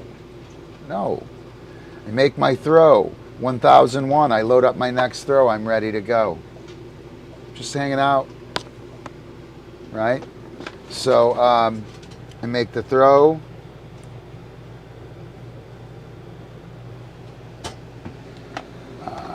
Make the throw, boom, 1001, 1002. Dog catches, dog turns, I'm run towards the dog, I'm ready to go. I have my throwing disc already. I'm good to go. Totally good to go, right? Make the throw, boom, load. Be prepared. Got a 2-disc one, prepare for it, right? Prepare for it, right? Be prepared. We have catch high and catch low. The fingers are on top, we have catch high. So anything that we catch above our waist for the most part, we catch with our fingers on top. We can't catch below the waist with our fingers on top. Below the waist, we catch with our fingers on the bottom. So that's going to be backhand sidearm, catch high, push, or I'm sorry, overhand wrist flip, push throw, right? So however we catch it, we want to make that throw. If I catch it down here, I'll make that throw, right? So efficient loading of the discs. Four hands form has 2 catch high, catch low. It's 4, it's backhand, sorry. It's backhand, sidearm, push, overhand wrist flip. So we're also going to focus on stance shifting and proper body position. Doing this efficiently. I make the throw. If I know my dog's going to be running over there next, I make the throw, I switch my body position. I now make sure that my left foot is forward and I'm sending the signal that we're going this way. I make the throw out there. I know the dog's going to continue on. I make the throw. I block because I want to go this way next. Make the throw out there. I load up. I have a disc in my hand. I block. Out. Yes, now I pull in this direction. If I make the throw and stand around with my thumb up somewhere, and then my dog does whatever the hell they want, and then I try and get them back, it's not helpful. It's not going to work. All right, so stance shifting, proper body position. Reflexive. Reflexive, that's a key idea here, that we want to be reflexive in this movement. We don't want to be thinking about it, right? This loading and positioning of our body can become a centering force or a grounding type behavior that, yes, it is. That loading and switching of feet becomes a centering force, right? It allows you to grab a hold of something tangible, important, helpful, right? And if you can latch hold of something tangible, important, helpful, middle of crazy town routine, that would be awesome, right? We can compare and contrast the throws, and we can connect them together. I think that's pretty awesome. Ooh, I do believe I have a Skype call. Do I have a Skype call? Oh no, what? That was a Streamlabs. We have a subscription at Streamlabs. 88. Nicole. Super awesome. Thanks a bunch for hanging out at Streamlabs. Be sure to check out the merch. We do have some merch on Streamlabs. I'll send you guys a link here. Ooh, if you want to be a patron, oh, come on. Come on. That totally should work. Oh, dude. Not okay. Go to dogstuff.com is our Streamlabs. You can send me a tip, a donation. You can write something on the screen if you want. And there's some merch there, I think, that's kind of cool. I'm excited to get some of the merch. I don't know how I'm going to do it. I wish what I'm doing worked with Streamlabs, but it doesn't seem to be happening right at this moment. So, but yeah, we're on Streamlabs. I hope to be streaming on some other platforms. I just have to figure out how this works. So let's see. Compare and contrast and connecting throwing concepts. The throws have similarities, and the throws have very critical differences. Putting them right next to each other, doing them repeatedly, super helpful for isolating differences and for gathering similarities, separating them out.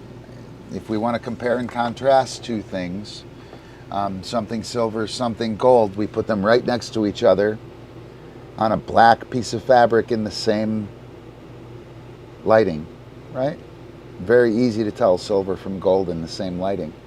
If we have terrible lighting, in one room, we have a silver pen, we have a gold pen in another room. If we change the color of the velvet, or if we change the lighting, those things can look exactly the same, or they can look completely different, and we'll never have the similarities of having them side by side to be able to tell the difference. Hopefully that makes sense. It was a terrible job of outlining that.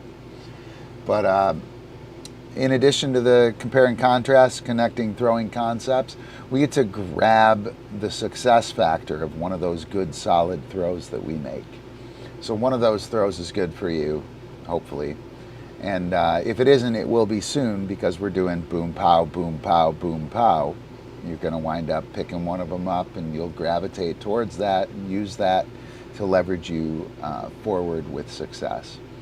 We want to do boom, pow, this, then that, this, then that, this, then that. Backhand, sidearm, push, overhand wrist flip, backhand, sidearm, repeat. Backhand, sidearm, overhand wrist flip, backhand, sidearm.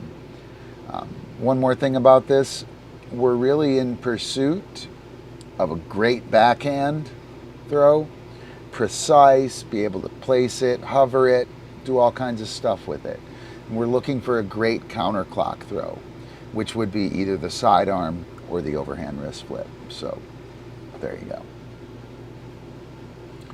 All right, so yeah, I think we're done with better disc management and shaping the around, and don't pick up that DiscDog. We're getting there.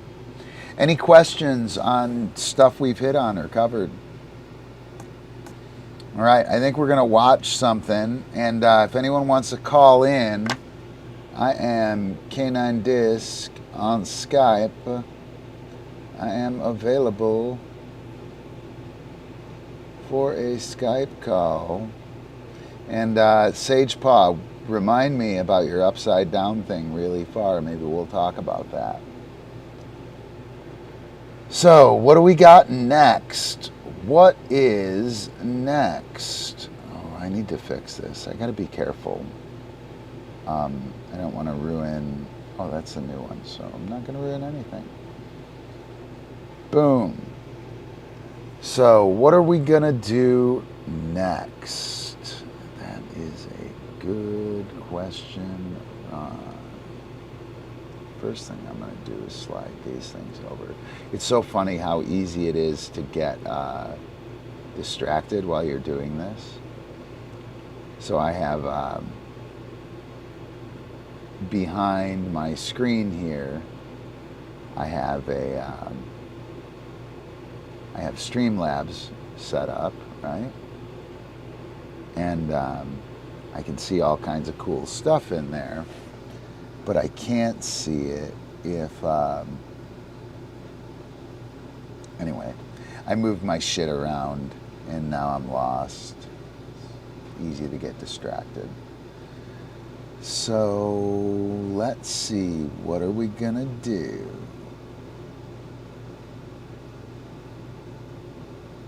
I'll get on that.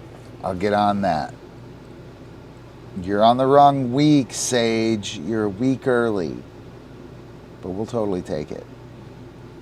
Handling a disc. Flanking setup. All right, so we're going to do Eppie. Oh no, this is loot. This is flanking setup with loot. Here we go.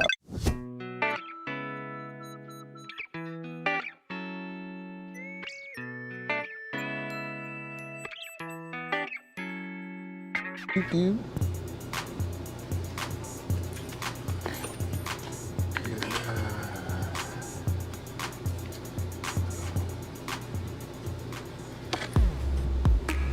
Okay, catch. Looter! Ouse. Yes. Ouse. Yes. Catch. Yes. Ouse. Yes. Mackay. Catch.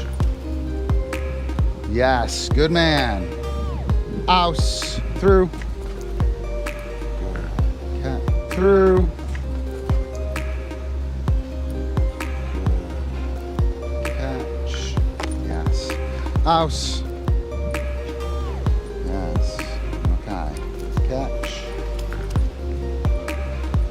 Looter. Ouse. Yes. Through. Yes. Right here. Yes. So all of these setups have been linear, right? And these are all going to be lateral. Yes.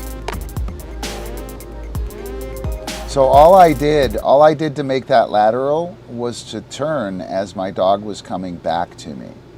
Just watch that again. It's pretty fucking easy, guys. If you can't do that, there's something wrong. Good. And it does look different. So I threw straight out in front of me.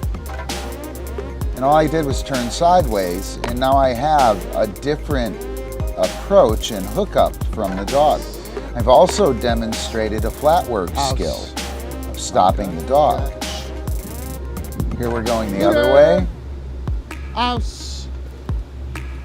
Yes. Yes. And right in the way. So you can totally see. Looter! Ouse. Yes. Through.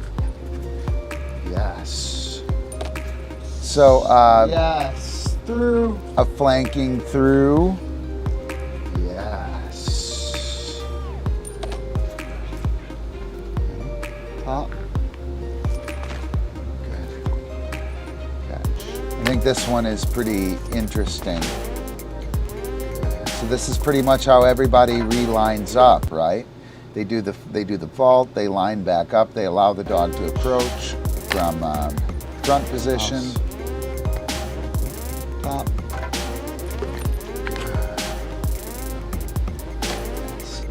Right? It's a big difference there.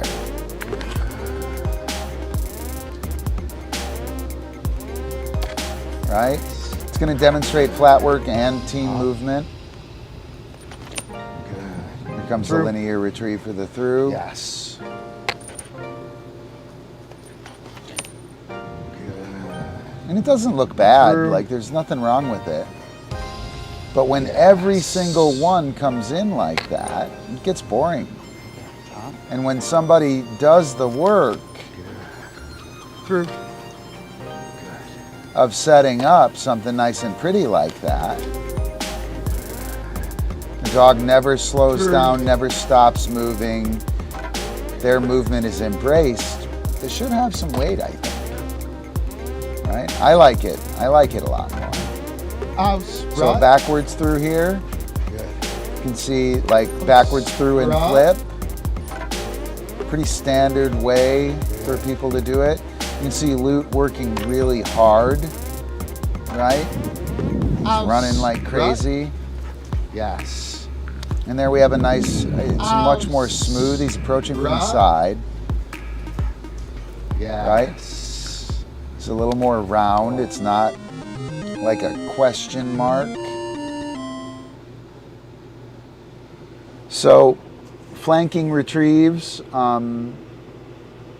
interior flat work. We saw flatwork skills being demonstrated inside, in close. Flatwork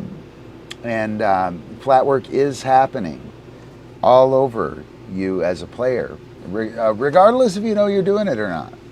Right? Flatwork is happening. Flatwork is in your game. The end. Doesn't matter if you don't want to learn it. Doesn't matter if you don't know what it is. It is. It is a fact. And so it's pretty important to know about that. And flatwork isn't just running around with your dog, right? It's stopping the dog. It's turning the dog. It is telling the dog to go, right? And that's happening all over. Not just far away from you. So let me see, what do we have? We have interior flanking. Yeah, all right, good luck. Good luck figuring that out, Sage Paw. Eat dinner, give us a call, I'll be here. All right, so flatwork, flanking setup moves. Yeah, this was the second one with Eppie, and we will do Eppie. This is a whole series and I guess it isn't really a whole series, but I'll post it here. Oh shit, and I am not sharing with you. That's rude. That is rude.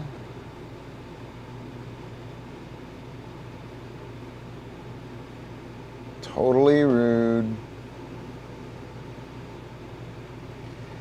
Hey, hey. You're being recorded and broadcasted. I take it this is Amber? Yes. I just, awesome. For some reason, I don't know how to get the... I don't know how to get the actual recording of my face or anything, to see anything. Yes. Okay, are you, I don't know how to get the actual recording. can you, I'm on my iPhone. I just called this guy direct. did you want to Skype in? Oh, through the 833 number?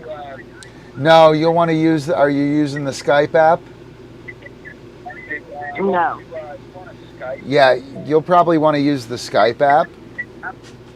Okay. And then just push the video camera button. Maybe we get you and Sage in. That would be exciting. Yeah, 2 at 1. Cool. Yeah.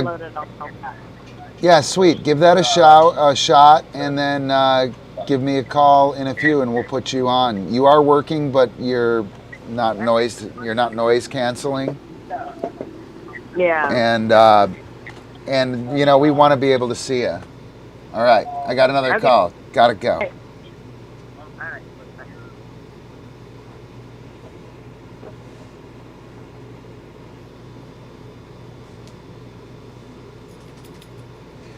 Try again, Sage, if you just called, whoever just called. Whoever it was, I just hung up on Amber for that call. You should call back. You should call back. So interior flatwork and flow with Loot and Eppie. We just saw Loot doing some simple camera moves, simple flatwork moves. That's cool.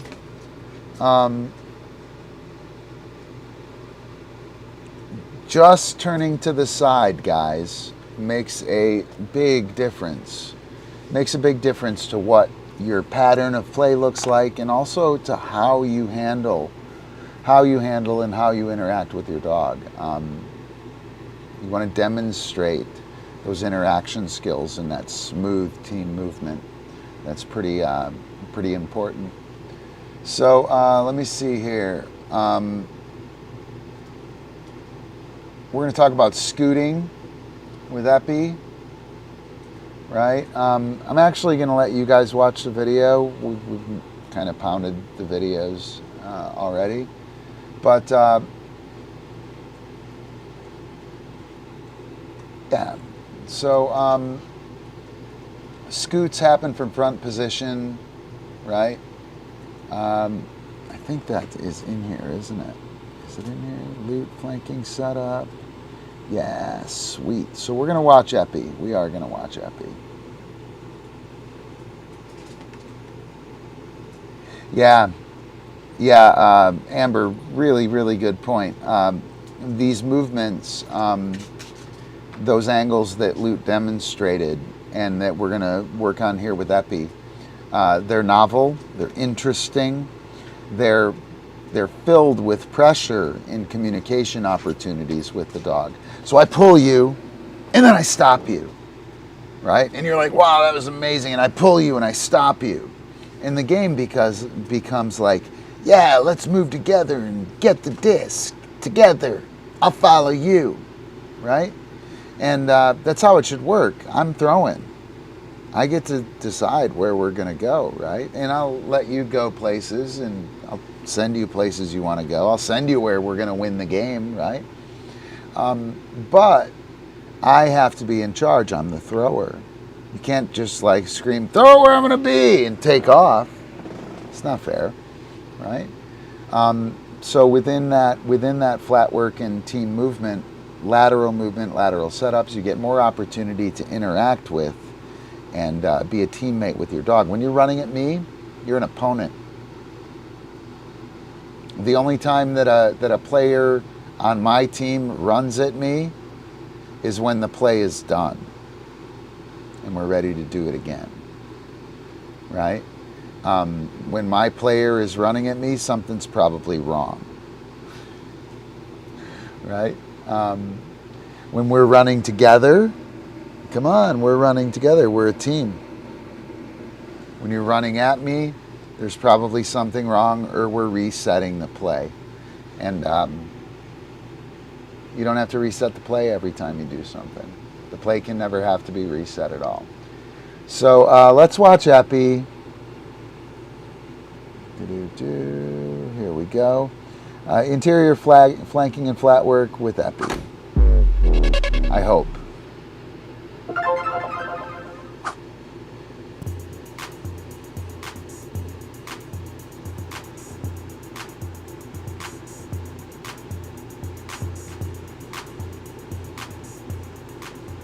Okay, catch. Good hustle, App. Come on, App. House. So the linear approach to front.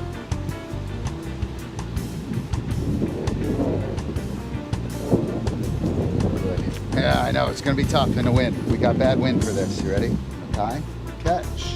And now here comes a flanking retrieve. Yes, Just with me man, turning come on, sideways, by the way. Come on, handsome. Not even setting up some kind of interesting direction. But notice how fast I'm able to pull him in and how sharply I'm able to lock him down. Okay, get out. I'm in control of that, What? Come on, Epp. right? Eppie, I'm let's completely go. in control here. Yes, I decide good how man. hard we Yes. stop or how far we go, Yes, good man. right? Yes. Look how smooth that is. Completely different hookup okay. than Catch. the one we did before. So Yes, good man. Come on, Eppie. coming at me for the through. Epp, through. He runs through, he pierces my pressure, he runs through kind of slowly, like, I don't know what's happening, right? A lot of dogs will bust ass through there, but it'll look just as kind of awkward, right? House. Like, what the hell are you doing? Why are you running so fast? Yes, good man. But Come watch on, how Eppie. smooth this is. House. Through. Yes. Good. Through. Yes. And again, I get to control speed a little better there. Okay, get out. I can work against the Yes, dog's good man. Come strong on, Epp. flank. House. Through. Yes. So this in versus out. So I pulled him in the same direction that he was entering the through in. I pulled him on the same flank. And this one, I'm gonna turn him the other way. Yes, good man, Eppie. House. Through. Yes. Through. It's really too hard to see. You can go both what was that? directions, What in was and that? out. Good, come on. Can't reach it. It's too hard to see, too hard to explain. House. Through. Through. So he was going counterclock. Or I'm sorry, he was going. Can't even do it. Awesome. Can't even do it. In is finishing the flank. Out Yes, is good man, Eppie. working House. against the Rup. flank. Good. Good. Right. So linear backwards through. Good. Good. Awesome. Okay. Catch. Come on, Epp. And a flanking backwards through. House. Right. Yes. Good. Right. Yes. Much softer, smoother, slower, right? Less jagged. And again, House. I'm not Yes. bagging. High. Catch. I'm not bagging on linear work, right? My point is that there should be other entries. There should be variations of approaches. And somebody who does a bunch of variations of approaches and shows different looks and abilities dog handler team should get more recognition from the judges in that kind of element than somebody who just does out and back. It just should work that way. And I don't think it's really on anyone's radar. Also, I don't think it's on anyone's radar Good man. Come on, Epp. that we're able to change. Like all these I've just thrown out front and just used a simple turning of the body. But by doing that, I've pulled him in Yes. and I've done things with him House. just by changing my body, Yes. right? And we're gonna go into some of the Flatwork stuff and where Flatwork is. in the next video. There'll be plenty of opportunity to hit that. And you know what?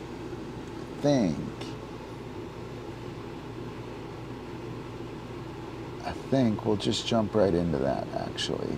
And I will let you guys watch it, and then I'll...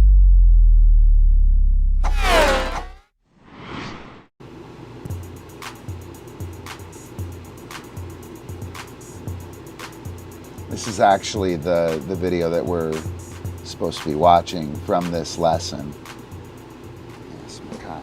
Catch. Yes, good man, Eppie. Come on, handsome. Ouse. So right there, I just changed him to the counterclock flank. Did you see that? At that distance, right here, I'm going clock. Come on, handsome. My left foot is forward. He wants to go towards that disc behind me on the right. You can see him going that way, right? He's actually past that point. And now I've switched, and now I've pulled him out to that counterclock side. Good. Good. That initial lineup happened really early. Good. Good. Yes, good man. Come on up. Out. So, he is 12 yards away. I've initiated connection. I have chosen our direction. He responded. I'm using that direction to take him too far. Yes. To set up that scoot. Get back. Yes. Good. So both me and the dog had to know how to do that from that distance. Yes, good man. So here, I've already chosen a direction. I'm going to switch that direction. And that interior movement there, that interior movement set up the scoot, right? All right, hey there, Incoming welcome. Call from your 800.com account. Oh, awesome. Press 1 to accept or 2 to end the call. Awesome. Hey, who's here? The scoop. It's Amber. What's up, Amber? How are you? Hey there. Welcome. You ate 3-3 DiscDog today. What do I do except lunch? It's Amber. No, can you hear me? What's up, Amber? How are you? I'm good. I just got the thing. I'm trying to. DiscDog today. You're talking to a recording. No, I'm good. I just got the thing. Okay, it's lag play or whatever as far as. Hang on, give me 1 sec. Give me 1 sec. I might have the fix. Skype mic. I want to use. How's this? Is it better now? Give me 1 sec. Give me 1 sec. I might have the fix. The problem is I'm not seeing anything on my screen or anything. Can you hear like me? that. Can you hear me in real time though? I can hear you talking, but I can't put you on speaker. So, in order for you to The problem is I'm not seeing anything on my screen or. Can you hear me? all right, I'm shutting We're down. a little delayed. Hang on. All right, I gotta kick her off. I'm sorry, Amber. Hey, Amber, try to call back in using so Skype at K9Disc, or here, I'll give you my text number. If you call that number with a video call, that'll work. Or you know what? Here, screw that. Hang on.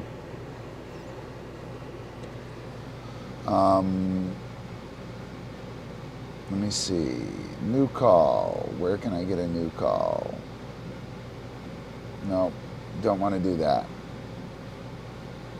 I want to do video, new chat.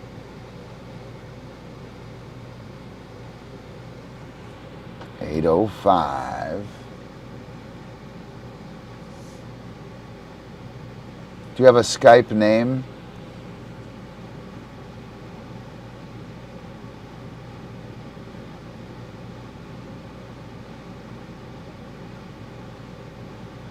$8:05, 5:09. Do you have a Skype name yet, Amber?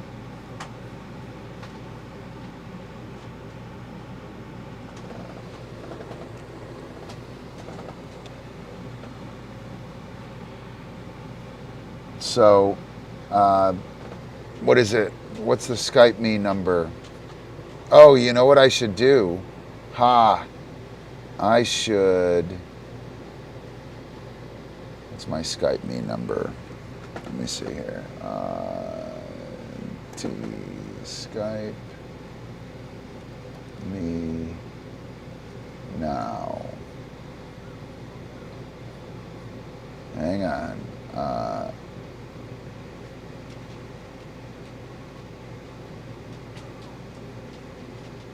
Skype me link. I'm at K9 Disc. So Amber, you'll want to open up Skype, create a new call or a new chat, and you're going to do at letter K number 9 DISC.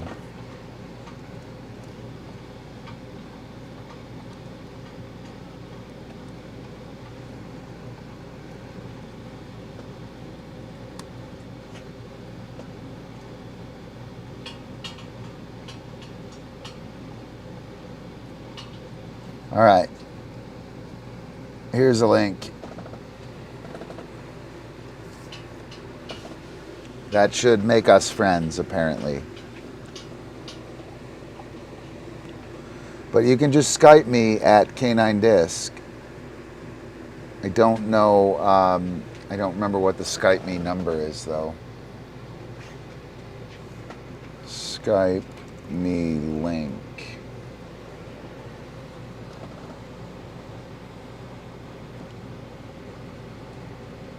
Skype profile, share profile. Okay, I can do that.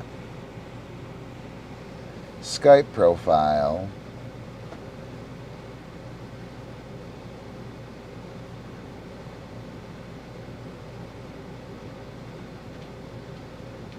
Skype profile, share profile. Oh, that's the one I just gave you.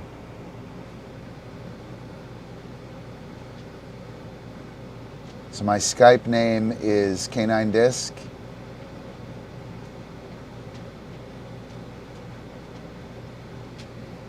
Good luck, Amber.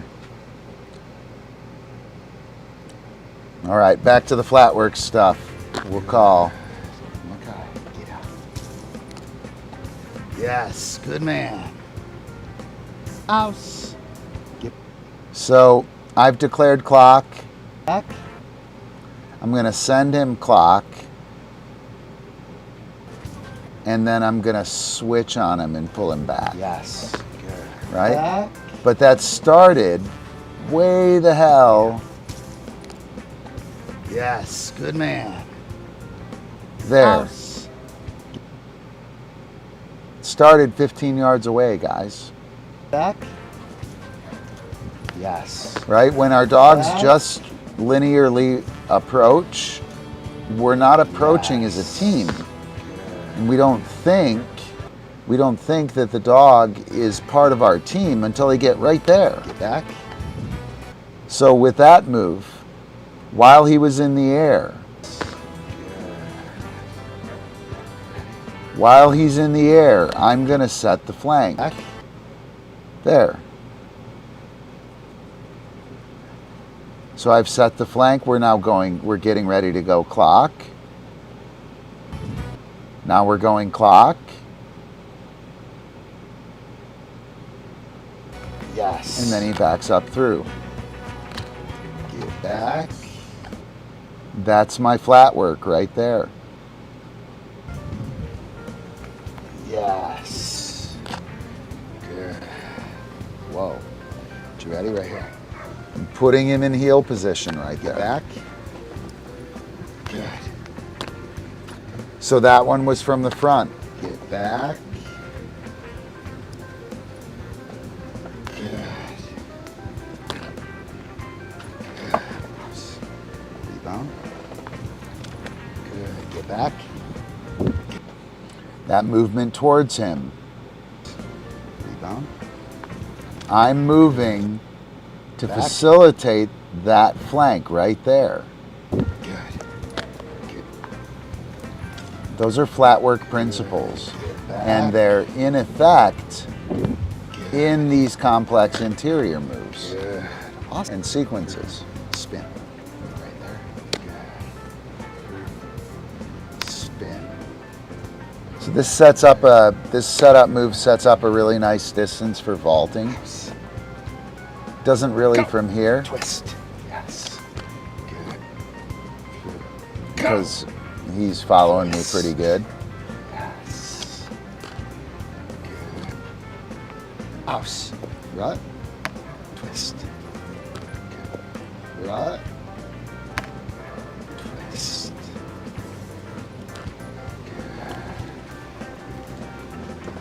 What else we got? Rub and Aus. spin. Right. Spin. Yes. Good. Spin. Yes. And all of those, I was countering. In all of those, I was countering. Hang on. I should let all of our patrons be shown. The countering of the dog's release when the dog goes through and is going to go around this way, the countering of that sends them further out. Ooh, somebody, we're going for it. Hey, you are live on the show. Hey. Release when the dog goes through. Awesome. What's up? The countering. I'm of just that trying all this for you. sends them further out. Okay, so we got to do something about the audio. Your audio that you're listening to. Can you kill that? Awesome. What's up? Yeah, let me put it on my iPhone. Okay. Because we're really. Do you want me to gonna- kill? About the audio. Do you want me to kill the? The audio that you're listening The audio you're watching. Here, hold on. Awesome. There. Is that what Yep. you're talking about? Yep. Now we're good. We're good. How's it going, Amber? Good to see you. It's been like so long, right? It's been forever. An hour. Is It's this been all right on forever. the speaker? Yeah, I can hear you. Let me Okay. unlock this. That is the wrong camera. So camera 2. No. Camera 2. Camera 3. Ooh, looks like you bumped down my camera. I know. There we go. Scary. All right. Woo! We've got a caller. Hang on, let me give you the guest feature. No Yep. idea what that is. Oh, can you not see the video? Do you just see me? I can see you, and then I can see myself in a small little corner up to the right. Okay, hang on. I don't think I have the And I'm video. on the actual. You know what? I am. No, you're because perfect. I'm You're I'm perfect. behind you. I'm watching the iPad too. I'm watching the live on the iPad. So while I'm are you doing the big this. person for you now? Yeah. And you're On the iPad, yeah. and I'm the little dude. How about in your You're video? in the circle. Are you seeing the same thing in your Skype? Yeah. So it's the same in Skype So and if the you put a video up, I would just be in this small little square on my phone. You'd be in the round thing, and then the main theme picture should be the video. So try it. Okay, we're going to. I'm just going to make sure that I got the Ecamm virtual cam on, so we should be good. All right, so let me see here. Yeah, we were done here. We'll watch a little stinger with Eppie. Okay. Cool, I can see it. Awesome. So that means that we're good. But on my iPad, it's still me. Uh-oh. Looks like my GoPro died, though. Oh, wait, no, it's on right now. It's just a little lag on the iPad. So it looks like I lost my GoPro camera. No! No! No!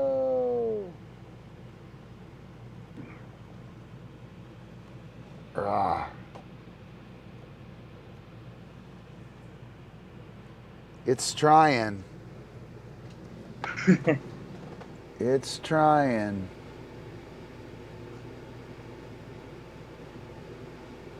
Pause webcam.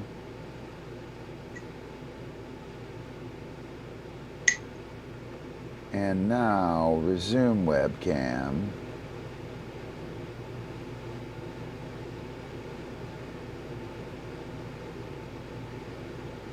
Oh, that's a bummer, man. That's a big feature of the show. Doesn't make me happy. What's it, out of batteries? No, I don't know what's up with it.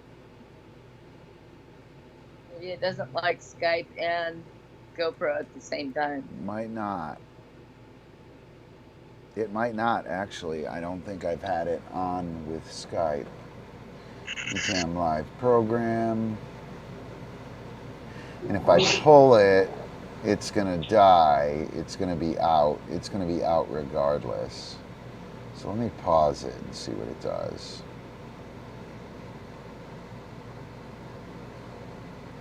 It's kind of weird. It's still playing.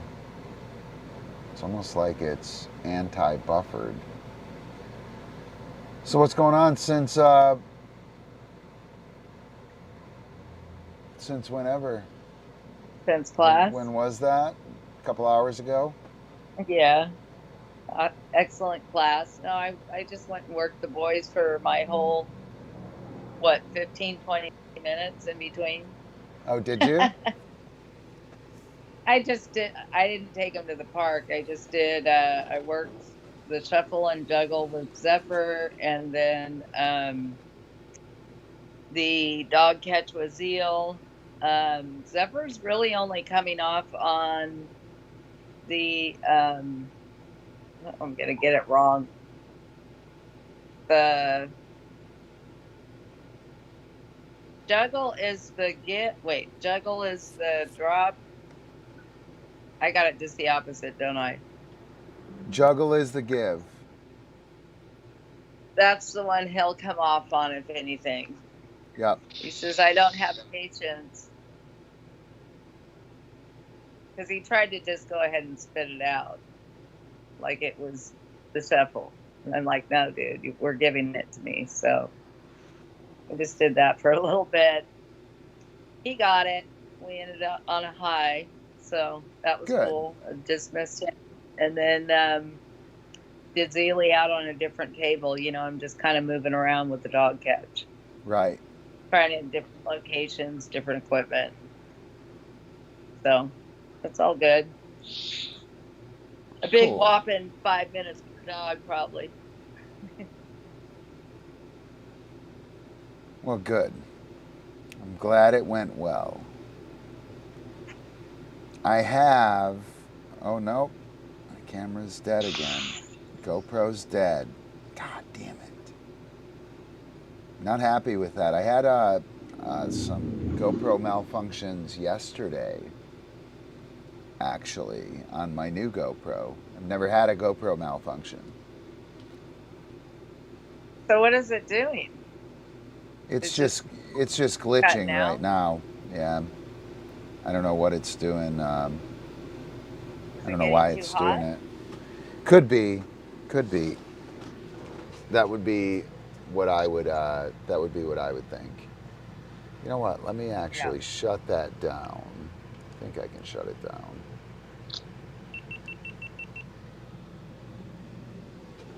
Shut her down. Let her cool down. Maybe fire her back up. Maybe we'll get lucky. So I thought you did your videos from the computer. What's that? I thought you did the videos from the computer.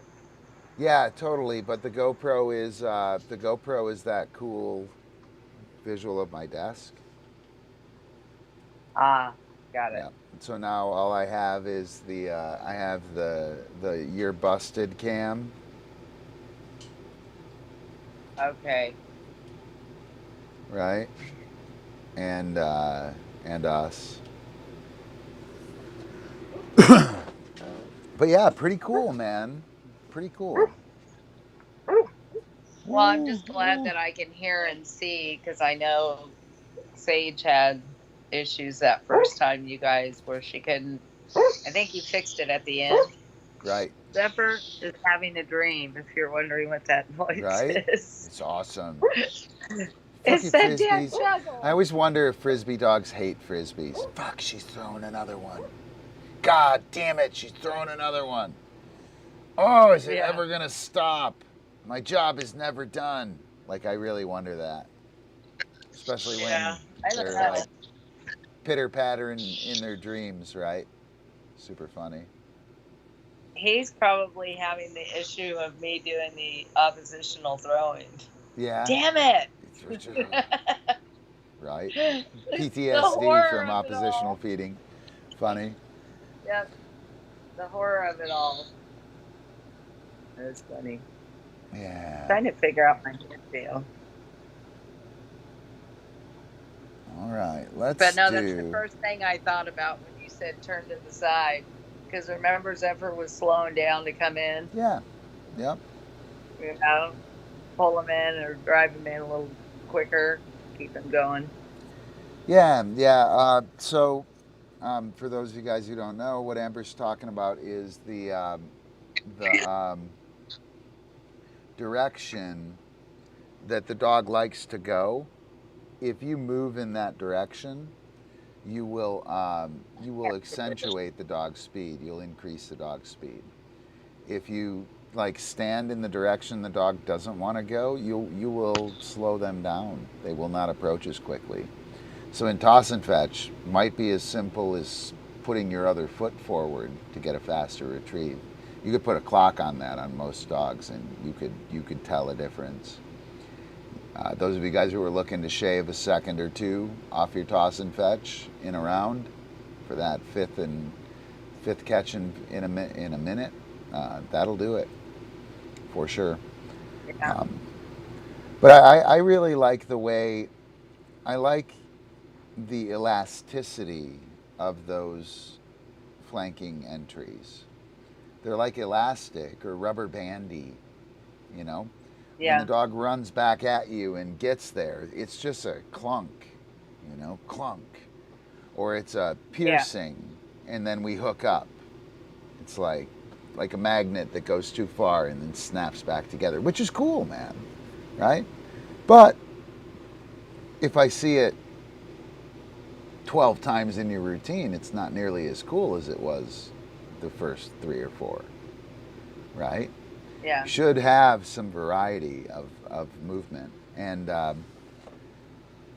you know, the dogs that are sprinting super hard and super hard back and super hard and super hard back, you got to have some chill time, you know, where the dog is like enjoying their job or taking it easy, you know.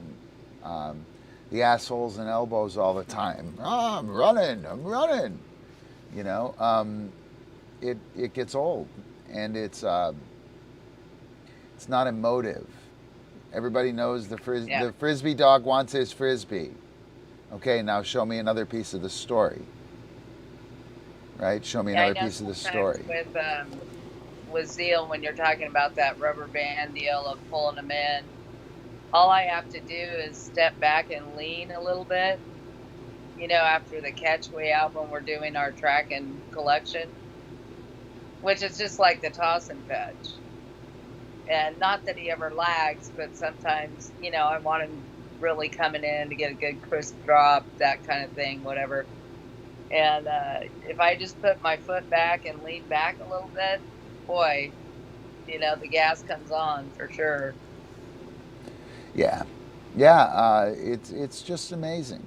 It's amazing how much control we have and how simple it is to start exercising it. Not very easy to exercise it, but it is simple. Like literally how we stand changes it. And you know, you might not want to be doing that. I don't want to learn all that shit. Well, then don't learn it. It's still happening. Well, half the time you're doing it, you just don't know what you're doing. Right? Yeah, Flatwork's not a problem when it's working right. Well, yeah, I mean, that's why so many people do it without doing any foundation, etc. Yeah. But the you thing know that, me, I like to know it all. Right? Then I can go back and dissect it, try to make it better. The thing that got me, was, oh shit, I'm gonna forget what I was saying. I totally forgot what I was saying. The thing that got me was when I realized that you really don't need any flat work. All you need is a front cross. If you have a front cross and you can use it in multiple situations, you don't need flat work. You know, flat work would make things better, would make it cooler, right? But you literally don't need flat work. Yeah. You know, you have all the flat work you require to play Frisbee with a front cross. You know, but in order to play well, you have to know how to use it. If you want to do some other things that look a little different, you have to use something other than the front cross, right? Yeah.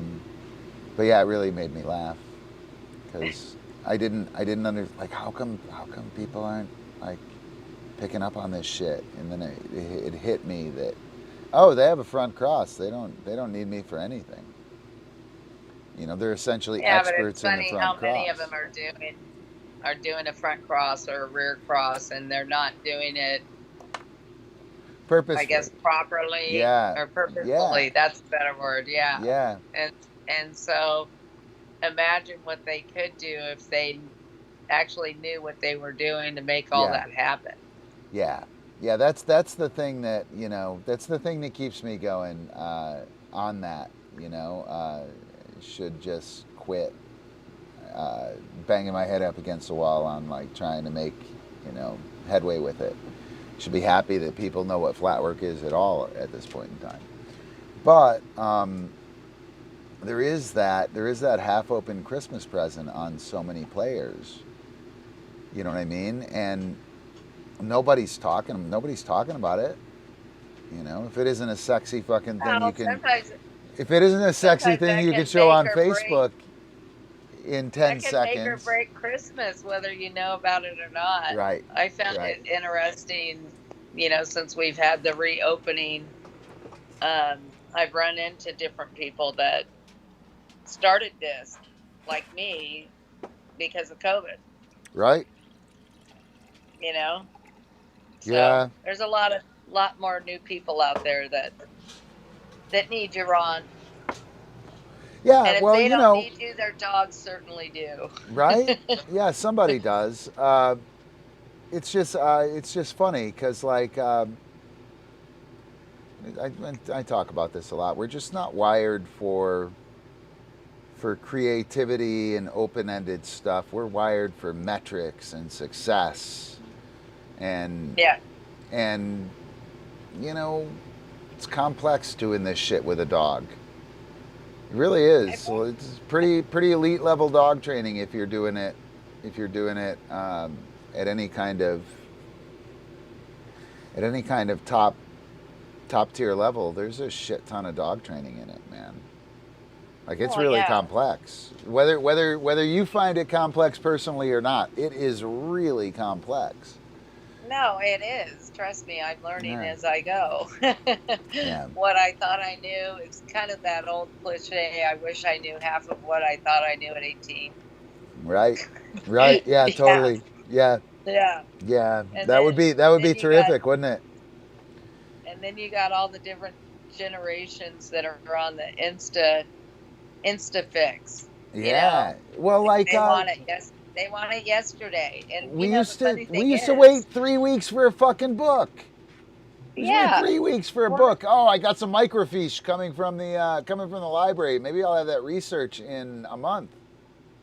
Yeah. Well, the other thing too is it's like the parents are getting used to it now too. So they're changing a lot of the old generation because they look back at snail mail and all that stuff, which is pretty much gone out. And they think, well, why not? You know, I mean, we're kind of like dogs in that sense. We're thinking of the quickest, most efficient way to get what we want. Right. Sadly, but true. Right, here we are. Slow down. Yeah. Sidewalks for walking. For regular walking, not for fancy walking. Very, very true. Yep. Very true. Yeah.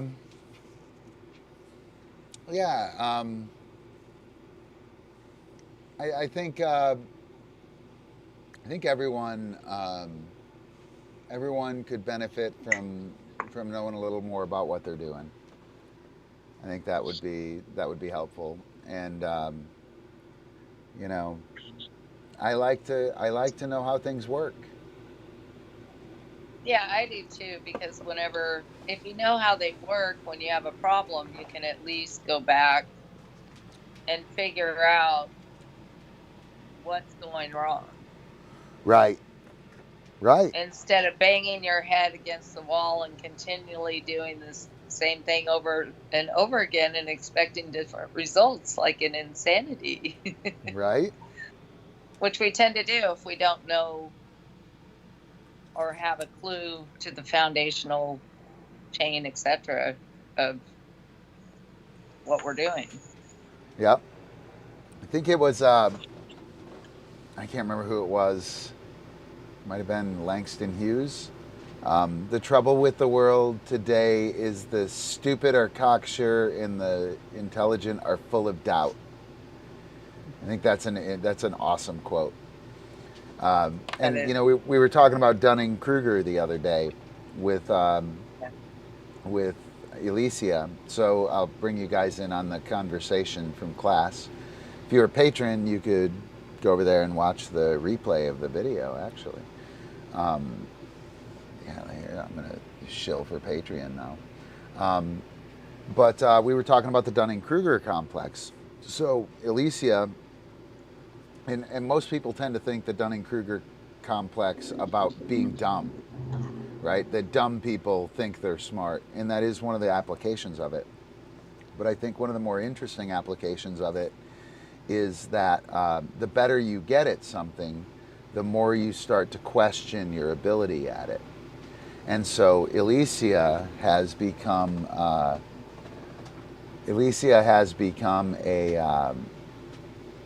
pretty nice dog trainer, right?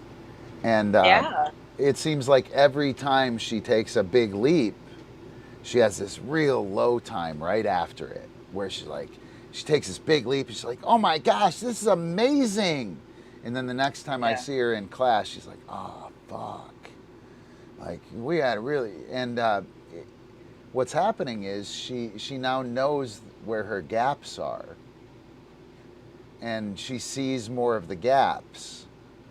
She was getting better at training, and she was buying into the fact that she was getting better at training. And then she hit a level, and she goes, holy shit, look at all these gaps. What am I ever going to do? Right? Yeah. And that's the tough thing about learning, and when it's something you're passionate about. The fact that I can relearn something foundational right now, like I did it the other day, that little fucking staker throw, right? That little staker Yeah. throw deal that we, Yeah. yeah. You know, it's like foundation rattling. It's hard. It's Yeah. it's not okay. I should have known that. The embarrassment about should have having known that. Like that enough is enough to break us, right? Like how could I not know that foot? I've been doing agility for fucking how many years? A dog trainer. How could I not know my right foot didn't? Right? Like how could I not know? Surprised. Yeah. You don't. That's because we don't know anything about anything. We know such a tiny little bit about everything, and we think it's all of it. You know. Called the Anyway. jack of all trades, master of none.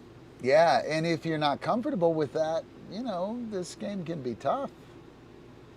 This game can be tough, right? Yeah, I like our crew. So for those of you guys who don't know, Amber is in our class. She's a patron. She's in California. She's in agility. Historically, she's ran agility. She's trained dogs. She's got a couple of awesome dogs. Zephyr, who is a real pushy, sweet Aussie. And she has Zeal, who is a real hot shit goer. He's a nice guy socially, I think, and energy-wise in the house. Yeah. But like when he's playing, he's ballistic collie. And so she's got a nice mix of dogs. Been working with us since September last year, almost a year. Yeah. Yeah. Yeah. Yeah. And she's looking to play UpDog, right? UpDog's coming. It's coming to your neck of the woods. That's what you keep telling me. I'm waiting. I gotta get myself together before I could do some of the different ones, but you can play all the games now. Classic example, like we were talking about, I was one of those people that, you know, watching videos, learning from different people that didn't really know what they were doing, and that's when I ended up with Zealy on my back when I'd been over to pick something up. Right. You know? So coming from that, it's been a really cool journey to learn so much of the ins and outs, and even dog training, as much as I've had a background a long time ago, old school, learning a lot of the different stuff.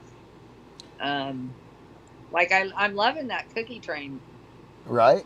Class. Yeah. Yeah. Keeps me honest. It reminds me, you know, when you don't have a puppy all the time, you tend to kind of get stuck in a certain groove with your older dogs and expect more instead of treating it as, you know, a fresh as thing the novel learning experience that it is, because we haven't done it here. Yeah. Right. Yeah. Boom. Yeah. Yeah. Yeah. I really dig the cookie class too, and I think that's something that both April and I are real happy about with our history and our development, is that we've done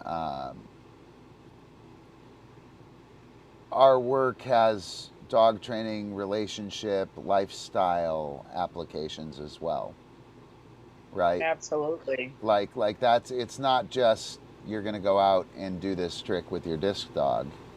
It's you're going to live with this DiscDog.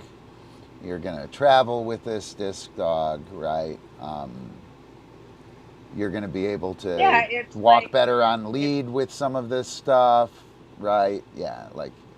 Dog's not going to bum rush in or out through a door because they've been taught those things, you know, even though everybody has a door protocol. No, but a lot of this stuff, Ron, you know, you kind of know it, but you don't. I think the biggest thing for me was the dismissal. You know, it just had never even occurred to get your dog to want to engage to not with be you, engaged. to dismiss. Yeah.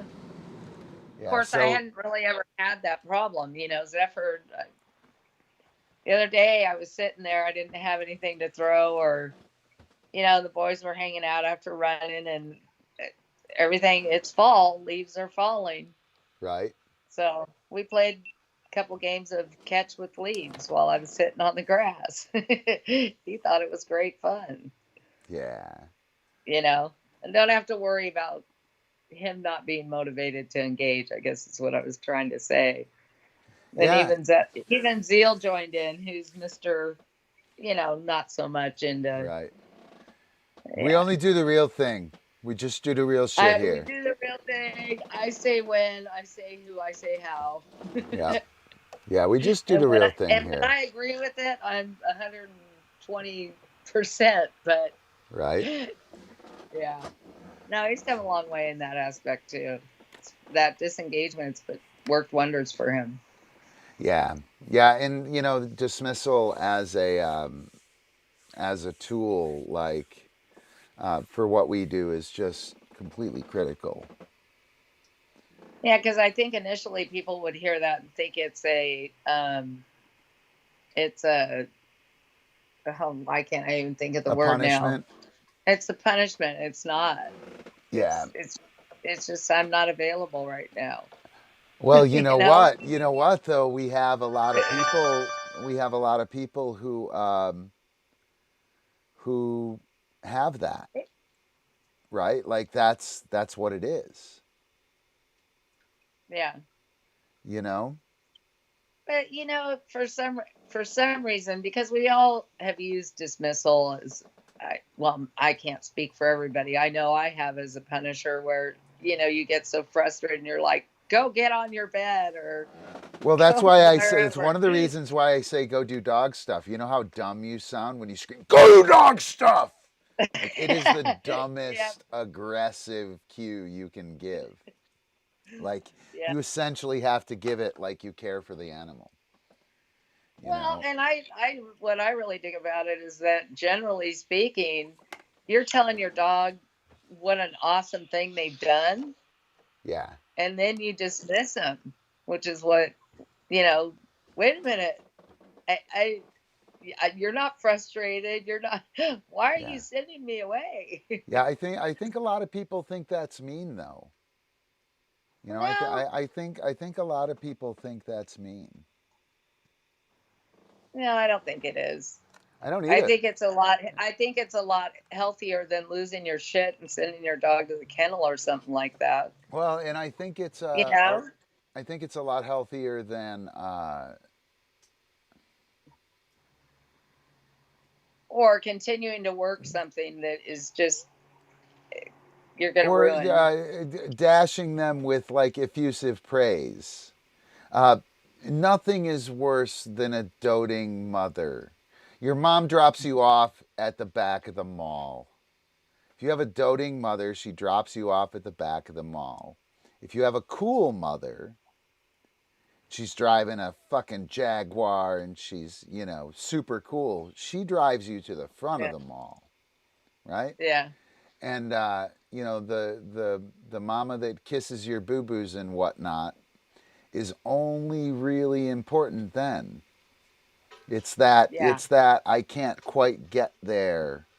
The working mom who is hit and miss as far as getting together with the kid is like, oh my gosh, that's amazing. Like it means something. Dad gets home at 6 p.m., passes out on the couch by 8. Mom's there the whole day. Daddy's home. Oh my gosh. And nothing's going to happen but the couch and bed, right? Yeah. Like it's just that removal of access that adds like tremendous value. And it's a fact. Sorry. And I think a lot of people just think it's highly manipulative, and it makes me laugh because what we're doing is so freaking highly manipulative on all levels. Like it isn't fair for you to be like, oh no, man, Yeah. It's okay that I manipulate with cookies and make a dog an addict on something he has no fucking care for at all, but don't you dare manipulate him with access to you. Oh my gosh, how gross. You can Yeah, only how many manipulate people him do with access to transfer of cookies. value? You know, Yeah. I mean, it's the same. It's the same deal. It's just you're not. You become the cookie kind of. Yeah, yeah. Well, you know, if you're always there, you can't really be the cookie, can you? Yeah. Well, I You know what can't. you call that. The Yeah, booty yeah. call. The booty call, yeah. You Yeah. want to be the one that got away. Yep. Yep. Um, But but yeah, dismissal super powerful. I love the way that it works for managing drive, harnessing drive, and growing drive. Like it does all three. And it's absolutely. necessary. It's necessary for all three, right? Yeah. We should have a show completely on dismissal. That's a topic I haven't covered nearly well enough. And a lot of people. I had this chick back in the day who had such. She was so after me about that dismissal shit, man, and it bugged me. Like it was like, dude, leave me alone about dismissal. The shit works. It's fucking ethical. It's awesome. Like, leave me alone. And it was just this, it was weird. And I don't get it. Like, I don't get why it's gross to some people or why it's not important once you catch the idea of how that shaping engagement works. But anyway, I don't want to stand around and bag on Yeah. shit. No, Get off my lawn. I know for me, I get two totally different things out of it because my dogs are so different in that aspect. Yes. You know, Zephyr, you can't get to unengage. And this is one way that you can do it with him feeling good about it. It's not, you know, having to send him away. Yeah, and you aren't telling him that he's got to go anywhere. It's just basically leave me, you know, I'm off limits. Go do your thing, dude. The healthy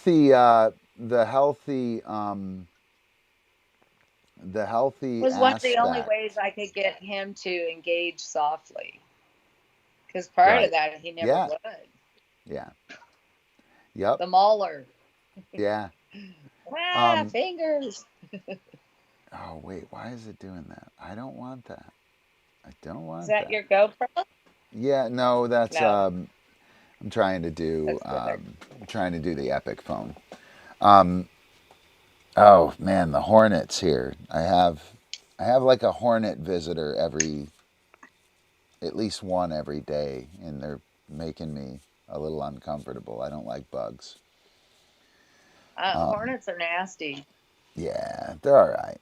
They're friendly. They're nice. Nah. They're nice. So yeah, dismissal. The fact that it works on dogs of high drive, of dogs of low drive, and for dogs of like intermittent hit or miss drive, I think is one of the things that makes me like really buy it, right? Well, yeah. It has great applications across all drive levels and for so many situations. I think, and then I think the idea that it makes you, it turns you into the cookie. It puts you on the cookie table, right? It puts you on the munchie table, right? Yeah. Because you do not have unlimited access. Every other thing within the dog's life, limited access to food, limited access to water, limited access to a crate, limited access to the outside, limited access to free roam in the house, limited access, blah, blah, blah, blah, blah, blah. And then your person is always there. Like it's just a recipe for getting owned. Either ridden like a slave or being trained. Or being left up in the attic covered in dust, right? Yeah, totally. Oh, that's horrible. Yeah. I think it's actually interesting the training relationships and stuff that we have with our dogs. Did you happen to see that his Dark Materials movie? I don't remember what it was on. No. It was The Golden Compass, I think, is what the series was. And they have these daemons, which are like spirit animals. There are certain people, magical people, who are combined with a spirit animal, and their daemons are like their familiars, but they're actual critters, and they're emotionally and physiologically tied together in their magical little universe, right? I thought that was really cool because I think our dogs are kind of like that a lot of times. Like they're kind of like our little agents of hope and soul and spirit and blah, blah, blah. Anyway, if you guys have watched that, you might know what I'm talking about. Just made me think of dogs and pets a little differently. Yeah, if you ever come up with the link or something, send it to me. Or post it on the, on the Dojo Flow or something. Yeah. I mean, it's something I'd be interested. Even the video that you did with I could probably get his name wrong. Rupert Sheldrake? Yeah. Is it something along the lines of that? No, it's a science fiction. It's a very famous science fiction series, The Golden Compass. Or fantasy is what it would be, yeah. Okay. Pretty famous historically speaking. And a really kind of fantastical world. It's pretty neat, actually. I didn't see the last season. I haven't been watching anything. I haven't been watching anything in a few years now. You didn't have internet, right? No, and normally I would I throw on YouTube all the time, but I'm usually like listening to Alan Watts or watching a Rupert Sheldrake thing or some fucking something more educational instead of fantasy world. Yeah, or direct fantasy world where I'm making the images, right? Like, I listen to a lot of audiobooks, so yeah. But yeah, cool. So let's see, what else we got here? Let's do some more work. So we have the builder back fidget. I'll save you the ingloriousness of making you try to learn the builder back on webcam in front of people. We can save that for class. We'll save that for class. For behind the paywall. But yeah, I do think I want to do one more of these interior flanking dealios. Okay. And I'm gonna try something. I'm gonna try and leave you up as the picture-in-picture. And we'll do the circle? Yeah, so you'll be in the circle on this, fingers crossed if I don't break it. And then if you want to talk, you'll be able to talk. I will maybe be able to talk, but we'll go ahead and watch flanking, get back and shit. I think it's with loot. Oh, flanking and scoots with loot. Oh, I'm glad I did that. So we'll do that. I'll put you in the little bubble, and you can comment or have a reaction video or whatever you want. And I'll be right back.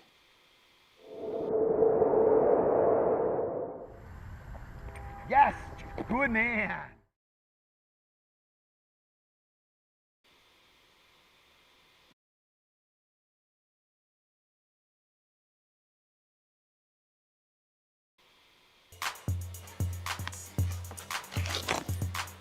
It didn't happen and we have no volume. Back.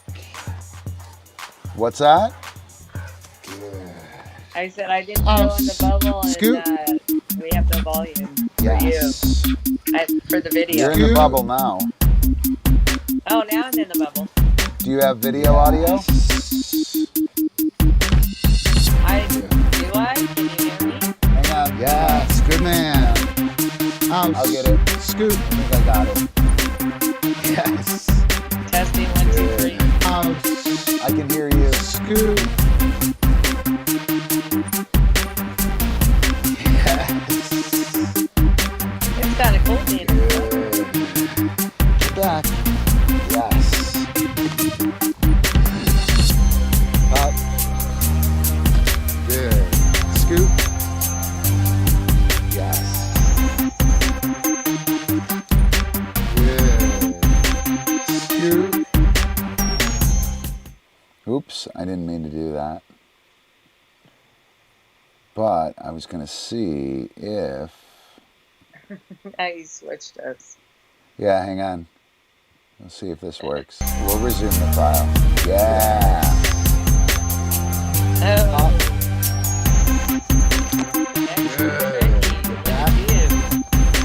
Right, but you still can't hear the audio? The I video can't hear audio? the video. Good. No, You can? I cannot. Okay. All right, I got to figure out what's up with that. Twist. Good. Rod. Maybe you need to mute me. Twist. Hang on. There's No, music, no, I don't. tell you. No, I don't need to mute you. I need to... Back.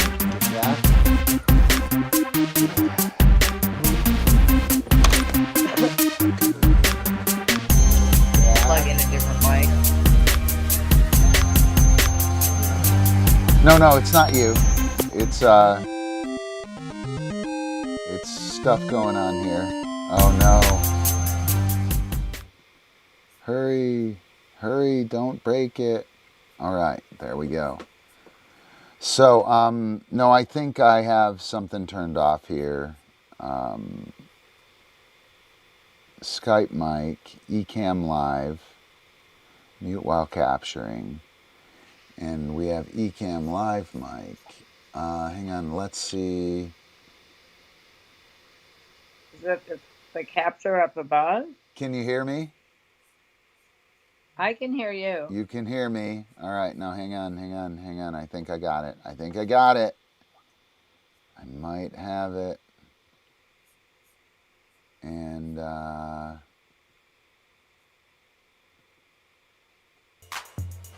got it? Yeah. Good. Got audio? Get back. Awesome. Woo! Fixed. Yeah. I'm like an audio tech now.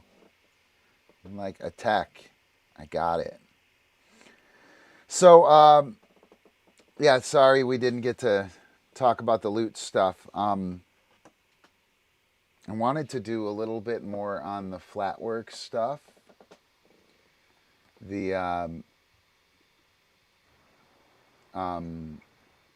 interior Flatwork. I think we'll save it. I hit on it quite a bit already. Yeah. A lot of good stuff in that. Yeah, I think so. And we'll just save the more interior Flatwork for later. So let's see. We'll go through the scoot though. We'll go through the scoot real quick. Hang on. Let me see how we're gonna do this. We'll go here. We should both turn up in the double. Yeah, that's so cool. Ooh, let's do it vertical. Tall, 9x16. Yeah, we'll do that. That's better. All right. Stackables.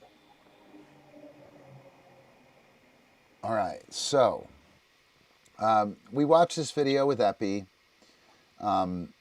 flanking scoots and complex setup moves. So, working a scoot is backing up between the handler's legs from left to right, or from front to back, sorry. And a get back. Okay, hang on. I want to, sorry, I have to break this. I have to remove me. Oh, I don't have the GoPro. Shit. Gotta turn on, come on, GoPro. You gotta work. You gotta work. Video. No,